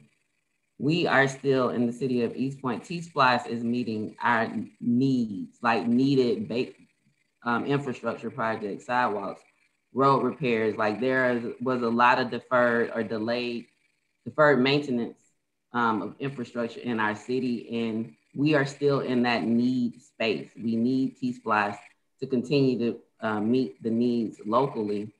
I've indicated that, you know, maybe T-Splosh 3, but I am with Mayor Gilvin and Mayor Motley Broom that, you know, we don't want the region to suffer if nothing passes. We are in the middle of a pandemic. 3C is a tax increase. I look forward to having a conversation with Mr. Parker and Marta about East Point projects. I am very optimistic about the new administration, President Biden and Vice President Kamala Harris, especially Secretary of Transportation, former Mayor Pete Buttigieg, and it's good to know that Mayor Williams is meeting with him today. I am confident that at the federal and state level, the inequities that have existed for decades on end will be ended with this administration, and we will actually receive grant funding and to our parts of the county for transportation or transit projects. You know, one of the first press conferences I went to when I became mayor was at the request of Governor DeDeal to go stand at the Capitol with the Fulton County mayors, where one district in North Fulton got $100 million and we didn't get a penny in South Fulton. So the historical inequities and distribution of grant funding and meeting the needs within our communities continues to exist, not only at the county level, at the state and federal level. And I do believe there's gonna be a lot of money coming down for projects this year that will possibly help with some of these transit plans that we talked about. South Fulton adopted the South Fulton Transit Plan that lists all the projects. And so before we were told we had no plan, you have to have a plan to be ready. So we're there. But you know, right now we're in the need phase, and transit, I get it. I think there are other funding sources for it. I think as another mayor said, as Mayor Hirsch just said, if there's a project in the transit for the municipality, I could see the support of that. But that is municipality by municipality, and 3A actually allows cities to have a 3B, which is the T-Splosh with funding for transit, because cities can use their T-Splosh funding on whatever projects. And if cities want to decide to pool their T-Splosh resources to fund the project, that's also an option. And so, you know, I hope that we can get to a place where we actually realize that keeping T-Splosh as is will possibly be what the voters would likely approve, unless again, there's something in it for every city as we move forward with whatever that transit will be. I look forward to having those conversations. I haven't been in the conversations, invited to the conversation around 28 and the other projects that have been happening. So that does run through the city of East Point. So I look forward to being invited to maybe future meetings about that transit. But as of right now, that's where we stand. And, you know, if there's further discussion, I know we're on a tight timeline. We were told we had to have our decision from our councils by today because the timeline was so tight. If we don't have it today, we might not make it. So I guess at this point, having heard the presentation and all discussion in the comments before and after the presentation, where are we now? What is the next steps? What's the timeline? The timeline is really tight. It sounds like people are trying to consider what transit options are gonna be in, and that sounds like we're not gonna do that today. And so how does that impact the timeline of getting T-Splice on the referendum? Because again, the whole region suffers if nothing passes. And if we can't get something on that's going to pass, I mean, we're shooting ourselves in the foot. Thank you very much, Mayor Holiday Ingram. I will address the tentative timeline. There are two other mayors that want to be heard. Mayor Henry. Mayor Henry. Yes, thank you, Chairman. I would like to say, and this is kind of an interesting take on my part. I've got a daughter that is going to be closing on a house in East Point on the 16th of this month. She's very excited. My husband and I are very excited, and we are very confident in the leadership in East Point. So I look at that a little bit as a marriage between North and South Fulton. We are all looking for the same thing. We're protecting our citizens. We're looking out for our citizens. We're looking out for our businesses, because those are all of the things that make us thrive. So, and I would also like to say, and I mentioned this the other day, that I really think transit, the time is now. I have been watching the polls on transit for a long time in the city of Roswell. And right now I am seeing that transit is over 50%. So I really feel as though, while the city of Roswell supports the moving forward with 3A, I would really like to look at how we can include the transit portion on a future referendum. And finally, what I would like to say is that to our sister cities in South Fulton, Roswell's right there with you. So, we're very supportive of all your needs. And I know that you're very supportive of our needs. So I think we need to just continue to work together, and we will forge great futures for Fulton County. Thank you, Mayor Henry. Mayor Bodker wants to be heard again, and Mr. Chris Tomlinson would like to speak. Mr. Chairman, I'll yield to Chris for a moment, and I want to make sure all my mayors have had a chance to speak once before I try to sum things up. Okay. Mr. Tomlinson. Thank you. Thank you, everyone, for the time. I just wanted to say this. I know that how difficult it must be to try to come up with something that would pass countywide, and I appreciate that. I just wanted to remind people of that, really that last point on the last slide. If there aren't particular projects, one of the ideas that we collectively wanted to bring to you was, well, perhaps there can just be some type of money or amount reserved for transit and at least called out. The reason for that is we're looking for ways to be able to make that case to advance Fulton's needs as we're having our conversations at the state and federal level. And we certainly understand that things change and priorities change, and it's tough because of how long things take to do in transportation. But I wanted you to know, you have my commitment, continue to work on this. Mayor Williams knows me pretty well. Mayor Carr Hurst and I go back longer than either one of us will care to publicly admit. It's a reality. There's underinvestment on the South Side. What we've done with the focus on the North is to come up with this blueprint. And I want to be able to say we have a successful project, and we need to repeat this on the South Side and in other projects. If you like the idea of state investment, when we show success, it makes it easier to ask for the state to invest. I'm not just saying these words because they're convenient. If you look, what the ATL wrote into its statute is every single year we get to highlight a set of projects to recommend to the state to put into future bond packages. The 401 was because of how advanced the project is, but we need to do the same thing with projects on the south side. But I'll stop there. And again, I just appreciate the time. So thank you so much. Any other mayor who has not spoken would like to speak before we go to Mayor Bonker? Any other mayor? All right, Mayor Bonker. Mr. Chairman, first, let me thank yourself and your fellow colleagues for convening this meeting. It's obviously an important topic. I want to thank our guest speakers because I didn't think I heard anyone speak against transit. I think we're talking about timing and the way that we need to do this. The region desperately needs a better transit system. I think there's some questions out there as to the timing of that due to the pandemic and other things. I think we need to test the administration, the new administration, in Washington, D.C., and I think we'll have answers to that very quickly. I don't think they're moving very slow, which is a good thing. We have a definitive answer. The definitive answer is over 80% of the population has said they're ready to move forward with T-SPLOS 2.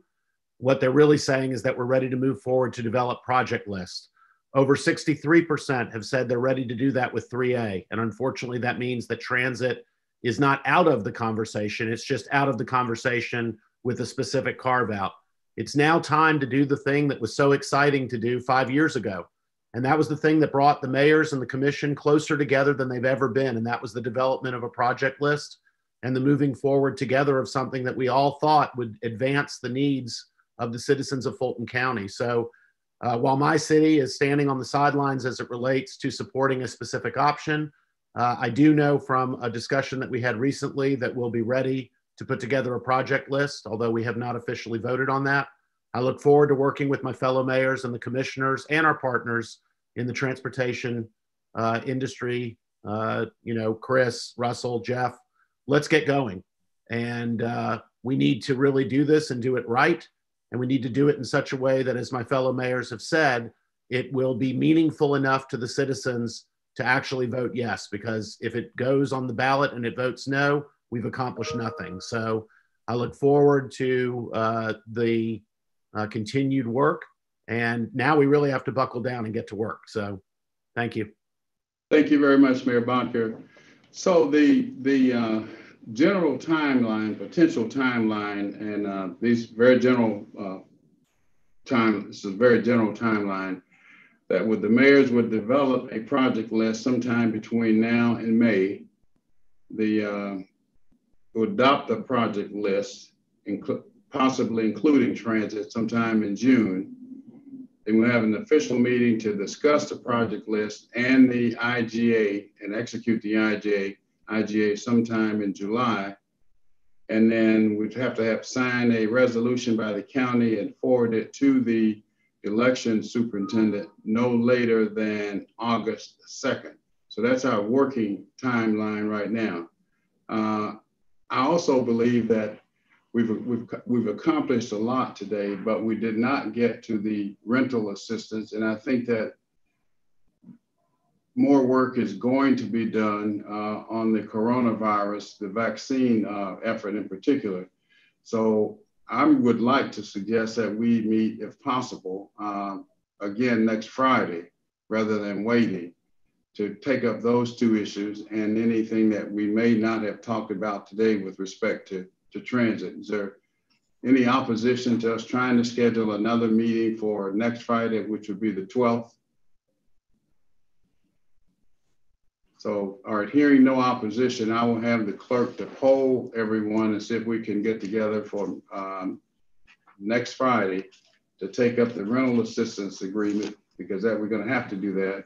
And we will be a week further along with respect to the coronavirus vaccine. And we heard you loudly and clearly on some of the concerns. I think we're already addressing a lot of what we've heard, maybe not to the extent that you want us to have done so. And maybe we've not communicate what we've been doing internally to the extent that we should have. But a week from today, I think that we will be in a much better position. So if that is acceptable to everyone, and hearing no objections, we will follow that course and we will stand adjourned. I'm sorry. Yes, who is that? It's Mayor Bodker. In recognition of where we are with the T-SPLOST, I would suggest that your office or whoever represents the commission, myself and Mayor Reed get together sometime soon to talk about the planning process for guiding us through the project list development process. Okay, and that will be, now we have two commissioners who, it's Commissioner Hausman and Commissioner Hall should be working with you and Mayor Reed on the agenda with this isn't about agenda. This is about further meetings and other things. But I'm happy to work with whoever is designated by Fulton County. I know Mayor Reed and I will be ready to do that. Right. I'm just suggesting that we use, since those two have been representing the commission, we'll continue with them and Mr. Manning. Sounds great. All right. No further items to come before us today. We're adjourned. Thank you very much. Mr. Chairman. Have a good weekend. Thank you, everyone. Just a minute. Is there someone else? Hello. Yes, do not forget that we had a commissioner from South Fulton as part of that group. And so since Commissioner Joe Karn is no longer on the Board of Commissioners, Commissioner Khadija Abdul Rahman has taken his place.